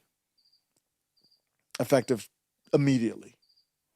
As soon as the Tesla truck, the Tesla semi pulls in with the Tesla Cybertruck and 50 of those things coming out the back, McDonald's is going to send a memo to all its workers. When you see the Tesla semi pull in, I need you to get the hell up out of here. And, one of y'all can stay to just make sure that they don't short circuit. And the rest of y'all get the hell up out of here and don't come back. That's what's going to happen. So this thing will be dropping them. It already can drop. Look at it. You can tell it probably already can drop the fries. That thing will drop the fries. That thing will clean up the spills. I won't need insurance for workers' comp. All those extra expenses. How much do you think one of those things will be worth to McDonald's? They'd probably pay $100,000 for that thing right now. One of them right now. Easy. $100K. Easy. Right now. McDonald's will be like, give me 10 of them. Tesla will be like, they're $1 million each. McDonald's would be like, how about 500,000? Deal. Now. Right now. Even with it not being able, you don't even know what it can do yet. They're like, we just want it now just in case the upgrade comes and we can fire some people real quick. It's happening. So when I say it's happening and I just put period, that's what I mean. All that's happening. Not that it's always going to be bad. I said Grimes had a great take. This is something I've wanted to break down for quite some time. I've talked about it, but I'm going to do a full breakdown. I'm still trying to write a book, believe it or not. Probably gonna try to make it a pamphlet because it's so long. But Grimes was based here. People thought she was a fool. She's brilliant in like a Kanye West type of way, brilliant. And this is what she was talking about. This Tesla bot type of stuff. This is exactly what she was talking about. People thought she was some type of fool. So I have a proposition for the communists. So typically, most of the communists I know are not big fans of AI. But if you think about it, AI is actually the fastest path to communism. So if... And when she says communism there, I don't think don't get triggered by the word. Yes, I know are... Well, she's talking about the utopia of communism that she wants. This is an old video, so it always does that for old videos. Let's see if it brings it back. Any video past a certain age, it always does that. And I'm on X more than YouTube, so I just default to X when really I can just use YouTube. YouTube is better suited for this type of stuff. I have a proposition for the communists. So typically, most of the communists I know are not big fans of AI. But if you think about it, AI is actually the fastest path to communism. So if implemented correctly, AI could actually theoretically solve for abundance.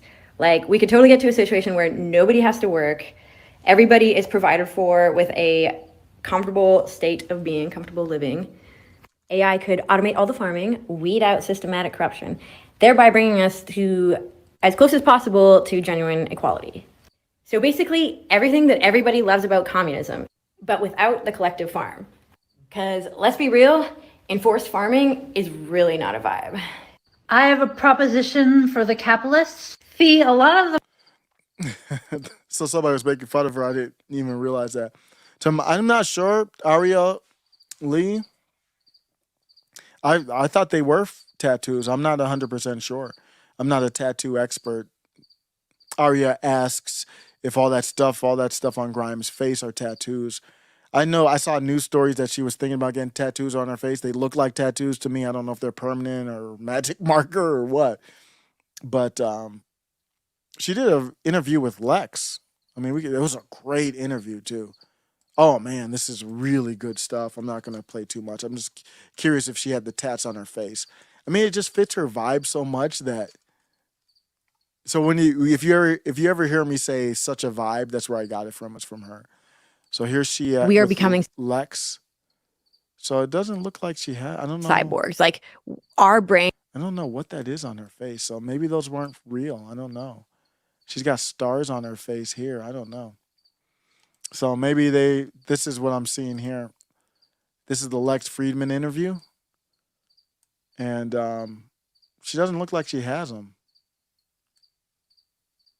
This was after the communist clip I just played, I believe. So I don't know what's on her face. But she's really, really, this is a great, if you've got 2 hours, you got to watch that podcast. That was a great podcast. Lex Friedman, one of his better podcasts that I've seen. He has a lot of good ones too. The Elon Mattress. Wow, Brian, you remember that? Wow, that's old school. The Elon Mattress story. Oh my gosh, that was so funny. That was the story we did a while back where Elon had Grimes sleeping on the side of the mattress that had the holes on it. And I'm like, you can't do better than that? You're the richest man in the world and you've got your girl sitting on the mattress with holes on it? My dude. That was, I put that in like our year wrap up from last. So that must have been last year. Oh my gosh, I was dying with that story. That was so funny. That's a true story. Show you how Elon Musk don't play, man. That's not a dude that's playing. He will be a trillionaire. Elon Musk has a company making those robots. That's going to be worth more than the car company, or equal to. I think more. And that's how he's, I'm looking at the puzzle pieces and I don't believe we've ever gone to the moon. And part of the reason is the radiation in space is so dangerous, very hard to overcome. But if you can get robots, and then like robots with 5 fingers and shields, put shields on them. I think you could potentially get somewhere, because not only is it the radiation, how tragic would it be if you sent humans up there and it wasn't a successful trip? That'd almost put an end to it. So I think Elon knows we never went to the moon. So I think he's like, let's do this. Let's get these Tesla bots together. They can do everything a human can do. We can control them. And I think I can at least try to get to the moon. So if we try to get to the moon and it blows up or whatever, it's just the bots. There's no humans that's involved. It's the bots and the loss of money. And that's more palatable to people. So, yeah. Metalopoly said, I'm never going to agree with your takes on the brain chip not happening. Yeah, I feel you on that. This one on the robot is a different... I mean, they're definitely related, but the robots are coming before the chips in the brain. That's for sure. We don't even have the first trial completed for the chips in the brain yet. And we got robots that can do that. So we're going to see the robots before the chips in the brain. You will get the robot. If you can afford the robot, you will get the robot. And there's no doubt about that. Just the time alone that it would pay off in saving you for all your chores or whatever you need to do. It would make you a different person. You could probably pick up another job or make more money doing something else. So I got a ton of different stories, but I'm going to leave it there. I appreciate everybody stopping by. Wild stuff happening in the world, in the country today. I look at the Twitter blue. I was doing this for a while, and I want to figure out what to do for people who have signed up to the channel, $1 a month. Every morning for a while, or not every morning, but a lot of mornings, I was going into my Twitter blue top articles. And I was just reading them down. This is where I kind of do my news. I'm kind of like, what's everybody talking about? Over the last 24 hours, people are talking about the CBS News article, what U.S. taxpayers are getting for their money in Ukraine. Post-millennial, this is the story that I covered. This is the highlight story there about the standing ovation. Post-ABC poll, Biden faces criticism on economy. They went hard at Biden this Sunday. So the transition, if they're going to transition Biden out, they don't have much time. I mean, that's got to happen like now. So it's got to happen definitely before the end of the year. I don't know. I don't have knowledge of all the different political touch points that are important, but to swap somebody out in January, I mean, they could save it for like, hey, Biden says my health, and then that kind of makes it easier, but they don't have much time. They got a lot of polling and stuff, and I don't believe the polling is just being used as a weapon. IRS officials confirm that U.S. attorneys blocked Weiss from charging Hunter Biden. Zelenskyy joins that he was there for that. 3 of the articles are talking about that. Everybody was talking about that one. There's 4. Oh my gosh. 4 articles talking about the standing ovation. I'm guessing that's what Tim Pool. What do you think Tim's going to lead the headline with for his Monday show? I always think in my head, I'm guessing like, what is Tim going to lead with? And I think he's going to lead with that story. E. coli outbreak linked to HelloFresh has hospitalized 6. Ooh, don't like that. Texas Rep Travis Clarity voted against school choice. It's funded by teacher unions. Sends kids to private school. Our system is collapsing in real time. Tucker gives bombshell interview. What is that? I haven't seen that. What interview is this? Let me look this up real quick. Anything Tucker does is like just the top of the news cycle. I mean, top of the news. I'm trying to figure out where the interview's from. Oh, is it in print? Yeah. But let me show you real quick ChatGPT. So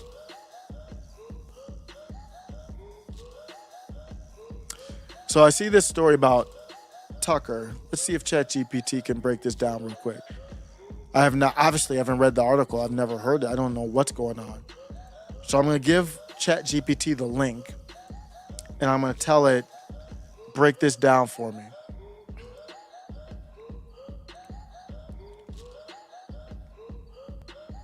Okay, here's my interview. So I'm going to tell Chat, you can just talk to it like you talk to a person.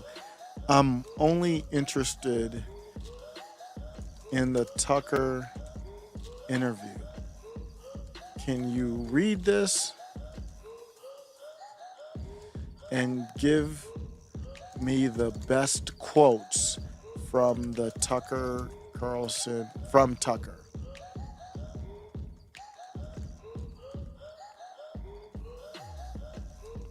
So I'm going to see what it does. Very generic, very general. So I gave it the link to this article from Zero Hedge. Tucker Carlson, our system collapsing real time, gives bombshell interview. I said, I'm only interested in the Tucker interview. Can you read this and give me the best quotes from Tucker himself? Here are the notable quotes from Tucker in the provided article. They're all fearful people, the 54-year-old scoffs. Instead of holding the powerful to account, they do exactly the opposite. Indeed, they do their bidding. I forgot to tell it, give me the context. They're trying to put Trump in prison for the crime of running against Joe Biden. That's what this election is about. Are we going to allow that or aren't we?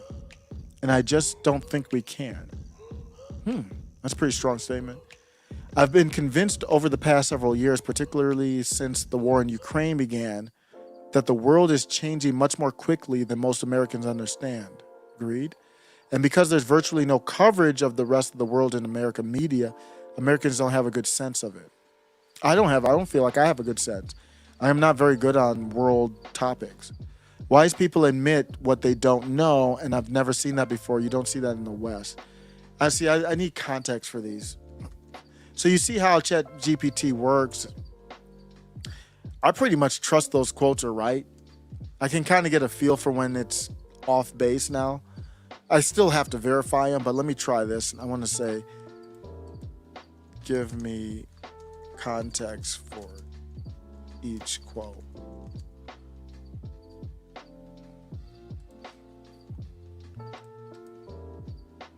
So, I mean, it's really nothing that crazy. He could still do a segment on it, but I don't see anything that crazy in the interview. Just from the first few quotes I saw there. I still got to read the whole article. It looks like, I should ask ChatGPT, where is this quote? He departed from Fox. Oh, so this was from Zero Hedge itself? Tucker's unstoppable. I'm just trying to see who did the interview. Did Zero Hedge do the interview? When Tucker...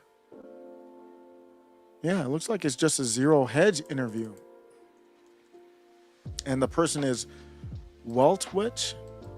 I don't know how to pronounce the name. Oh, it's a magazine. Is that a magazine? I don't even know. So here's the quote of their fear for people. Context, Carlson criticizes his colleagues in the press. This is much better. So it's giving me the context of the quotes. Imagine this is the technology. I mean, this is basic. They have way better than ChatGPT, of course, but you can put that inside of the Tesla bot. So not only is it doing your kind of tasks and work, it could call companies for you. You could tell it, hey, call my cable company and tell them to cancel this or add red zone or whatever. I mean, we have AI that can do that now because it's just voice, but the robot could do all that kind of stuff. Let's see here. What we in this country refer to as post-war order, the institution set up in the wake of World War II to keep the world peaceful, that's like NATO, and prosperous, and the United States at the top of the pyramid, and that would include the dominance of the dollar, the SWIFT system, NATO. All of that appears to be crumbling. That's my view. I've wanted to travel and see if that is in fact happening, and it is. If you notice, Tucker's been doing interviews, Brazil and was it Poland? He didn't go to Poland. Why did I forget? He went to Turkey. They exist to hold people in power accountable. He's talking about the media. We already got that one. System is collapsing. Who's running the government? These are all stuff we've heard Tucker say before. The stakes have suddenly gotten so high that smart people are rethinking their assumptions. I see it all around me. I see people all around me asking themselves, I used to believe this. Is it still true? Yeah, absolutely. Was it ever true? What is the truth? Oh, yeah. People are focused on questions of truth. I don't believe anything. I don't believe any historical, not on face value. I don't disbelieve it either, but I think much more deeply than they ever have been, and that's a good thing. Carson expresses hope in the face of current challenges, noting that people are beginning to question their beliefs and seek truth. Yeah, so I don't think there's anything that crazy in that interview based on that. So that might not be accurate, but based on the Chat GPT, I wouldn't really want to cover it. Kennedy slams Biden border policy. Hundreds of migrants, that's what I covered with the Roosevelt Hotel. Antifa-loving activists. Oh, yeah. Milder. This Nandy Jammy account. I think that account, did that kind of block me? That Nan Noodles, I think they blocked me. Maybe, I guess they did. I thought they had blocked me at one point. I did a segment on this person a while back. Interesting. Are these two George Soros stooges working with Burger King to censor free speech? So I did the story on them and their cancel culture. It was Nandini and I forget the name of the other person that they worked with. Is this the? I don't think this was the one I followed, but this Check My Ads HQ. If you don't know, Burger King and a couple other companies pulled out from working with Rumble. So Claire Atkin, yeah, it was Claire Atkin. It was Claire Atkin and then they're like the ambiguously gay duo type of thing. And they go hard at, they went hard at any advertisers that were advertising with Post Millennial, I believe. They're like the arbiters of cancel culture, one of them out there. Claire Atkin says, this is the first of many public blockings of Rumble, the YouTube of the alt-right. The moment advertisers realize what this platform is and who is on it, they will flee. So they're the ones that put the pressure on kind of companies, and the companies bend the knee. So yeah, if you don't want your children to believe that boys can become girls, you are alt-right. And you're also dark MAGA. You can pick up a shirt on middlemaga.com in the store section. You know? You might as well own it. I'm real big on it. Like if I'll be dark. I'll be ultra MAGA. I'll be whatever label you've got for me. I know what the truth is. I'm not afraid of it. Why am I going back to this beat? I got about 1 million beats on here. I don't want to hear this one again. But I'm out. I'm out for real this time. Appreciate y'all. Have a great Monday. You're going to get the work started off right. Positive. Yeah, I'm going to get the work week started off right with about 3 hours of sleep. Let's make it happen. Peace.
American. I think a lot of people would have an issue with what you're saying, Neil, is because they see women being denied opportunities. They see an unfair playing field, metaphorically and literally speaking. So fix the playing field, damn it. What? Don't say it's an unfair playing field, so all of a sudden the big issue is trans women taking the slot of a woman in an unfair playing field. Fix the playing field. And you know something? The day you fix that playing field, this conversation will look completely ridiculous. That's what I'm trying to tell you. So how do you fix the playing field? I'm curious. Well, that's hard. It's hard. We've been through. Thank you for that question. I think look, if you're advancing that as a solution, I think I have a right to ask you. No, it's great. I don't have a fast solution. I think a lot of people would have an issue with what you're saying, Neil, is because they see women being denied opportunities. They see an unfair playing field, metaphorically and literally speaking. So fix the playing field, damn it. What? Don't say it's an unfair playing field, so all of a sudden the big issue is trans women taking the slot of a woman in an unfair playing field. Fix the playing field. And you know something? The day you fix that playing field, this conversation will look completely ridiculous. That's what I'm trying to tell you. So how do you fix the playing field? I'm curious. Well, that's hard. It's hard. We've been through. Thank you for that question. I think look, if you're advancing that as a solution, I think I have a right to ask you. No, it's great. I don't have a fast solution. I think a lot of people would have an issue with what you're saying, Neil, is because they see women being denied opportunities. They see. Well, that was the weirdest trip to the nail salon I've had in a long time. There was these girls beside me just talking really, really loud. I try not to listen to other people's conversations, but they were talking so loud, it was like they wanted you to hear. So they live in a mobile home park, and they were talking about this family where there's a husband and a wife, and the wife passes away from like cancer, and the husband then marries the babysitter. It's later found that he was taking showers with his daughter when she was much too old. There's an uncle that's sleeping with his niece, a brother who is banging his dead brother's widow while having an affair with her sister and simultaneously knocking up a stripper. Except here's the kicker. This family didn't live in the mobile home park. They live at the White House. This is the first family they were talking about, the Bidens. And that's who's running our country.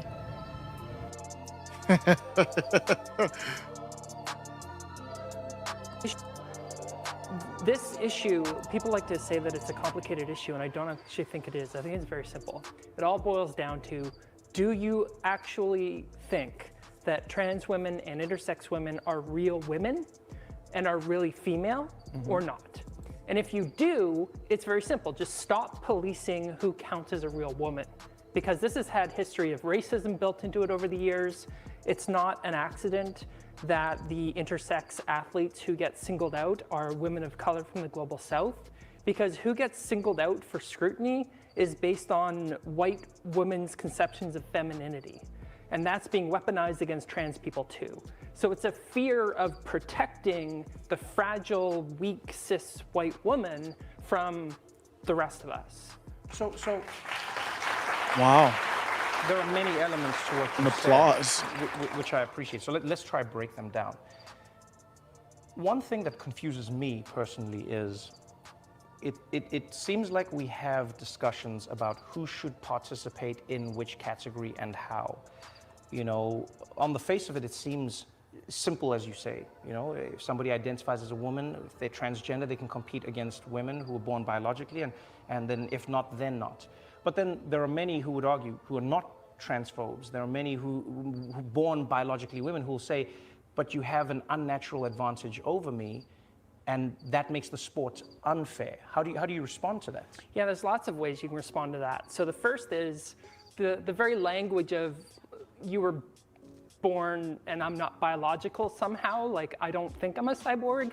So like this idea that like, oh, you're not a biological woman. Well, I am a woman, that's a fact. I am female, so all my identity records, my racing license, my medical records all say female, right? And I'm pretty sure I made a biological stop, so I'm a biological female as well.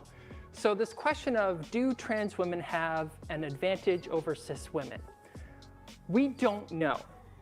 In fact, there's basically no published research on this question. However, there's good reason to think that there isn't, but I think it's irrelevant because we allow all kinds of competitive advantages within women's sport. So one example I love to talk about is the 2016 Rio. So basically, a biological man could beat the ass of a biological woman, literally, in MMA, and it's irrelevant. Olympic women's high jump final. First place was over 6'3", 10th place was 5'5". So a 10.5-inch height difference between first and 10th at the Olympics in high jump. Right. And we call that fair. Okay. So the range of body types within the female category is way, way bigger than anything that could be attributed to trans women. So if there's an advantage, and I'm not saying that there is, for trans women in women's sport, it's not an unfair advantage.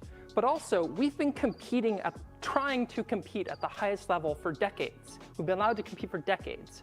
And no one has won an elite world championship. No one has won an Olympic gold medal.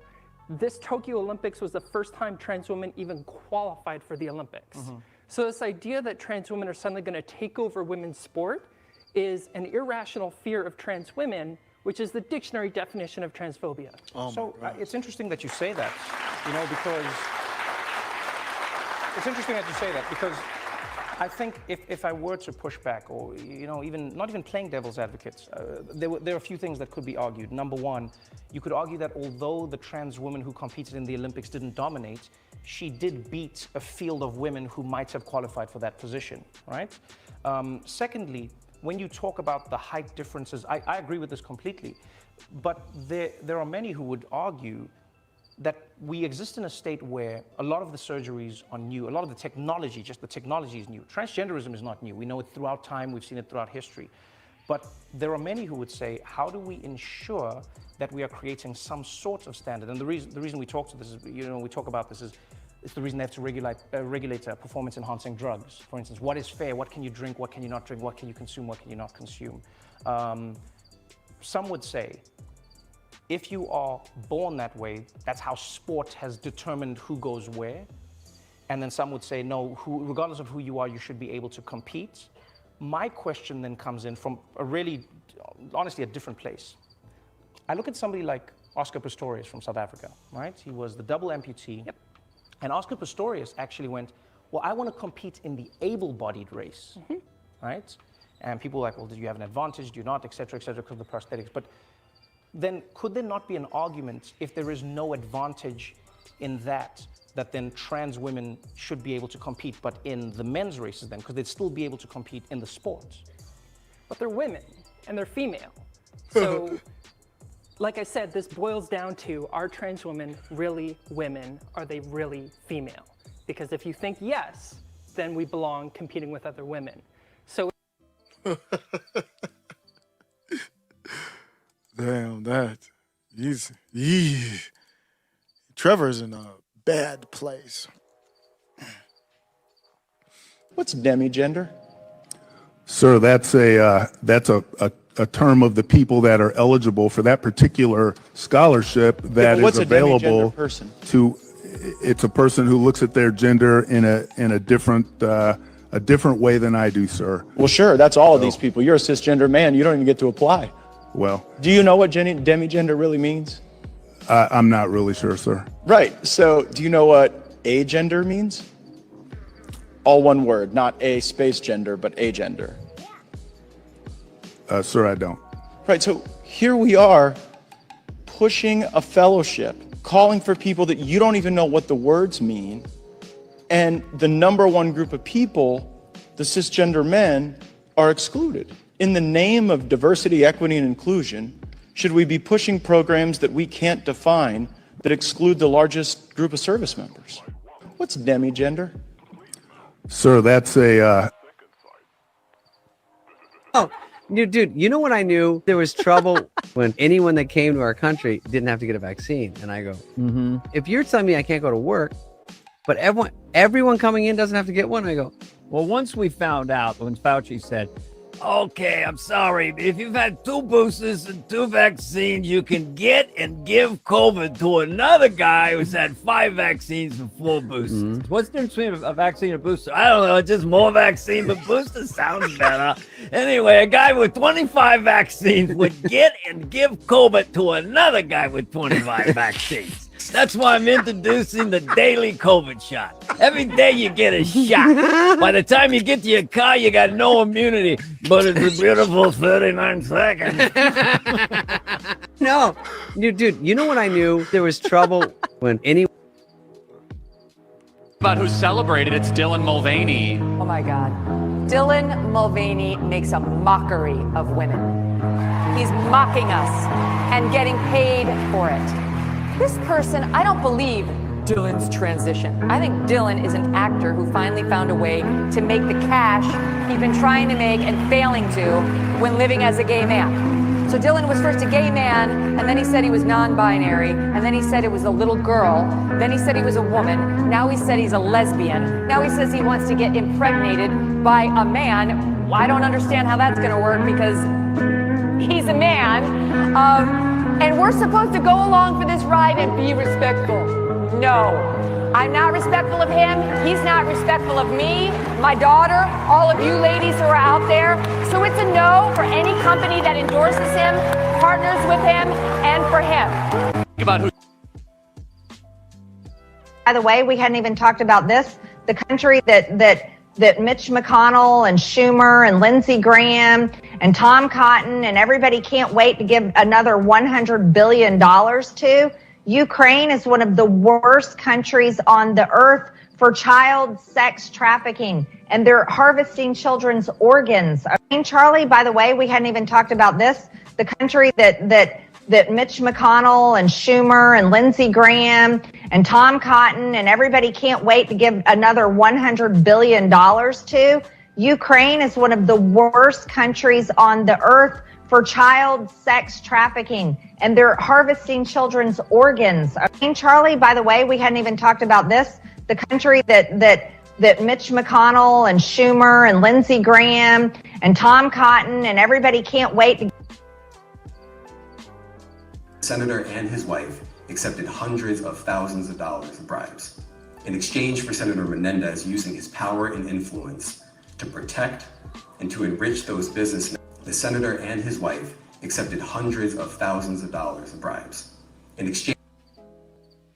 I teach 7th grade, they are still performing on the 4th grade level. And 4th graders are on a 1st grade level, or even kindergarten. This isn't new, folks. This isn't brand new.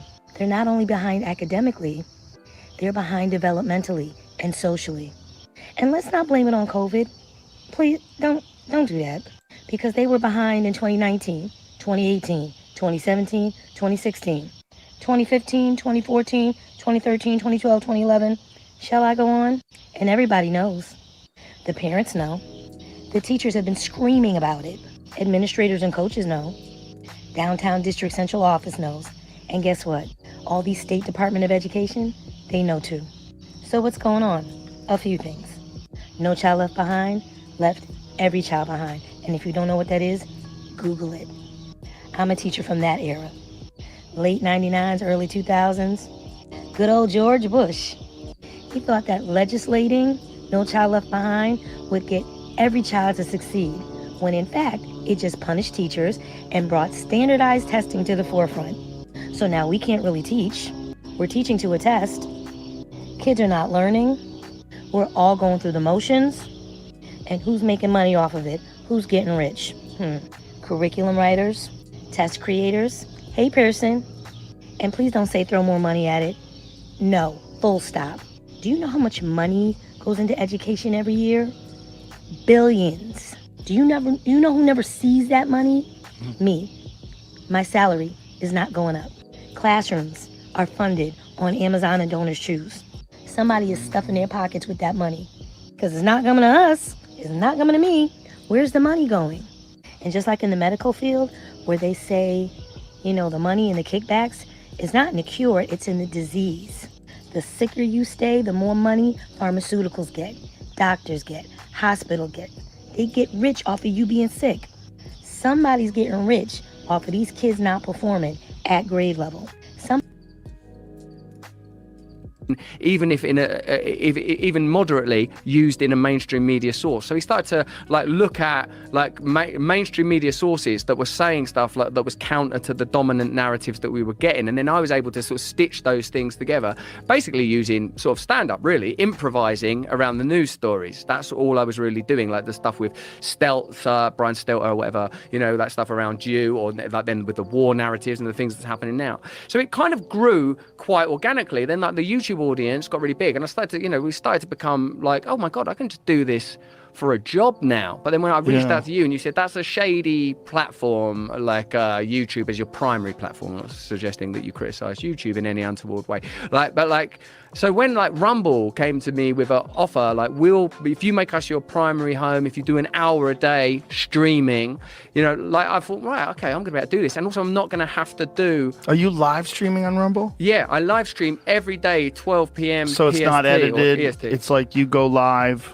And then they could see it as you're doing it. That's right. I do like I guess a sort of a live daily show type feel. But and is there a commentary section, like a live commentary where people can comment on it live during the show? Yeah, people stay in the chat and I refer to the comments and stuff. And when those videos that you've watched before and I've seen you watch on this show, we still do one of those and we drop a pre-rec video which has been edited into it. That's like, you know, where we take a deeper look at something like, oh look, BlackRock have just done a deal with the Ukrainian government, or look at what some of the legislation that was passed prior to the Ohio train wreck or whatever, or look at how that shows a disjunct between the language around climate change and caring about the ecology and what happens when there's a legitimate environmental disaster. We're able to then sort of tie together facts in a way that's much more responsible.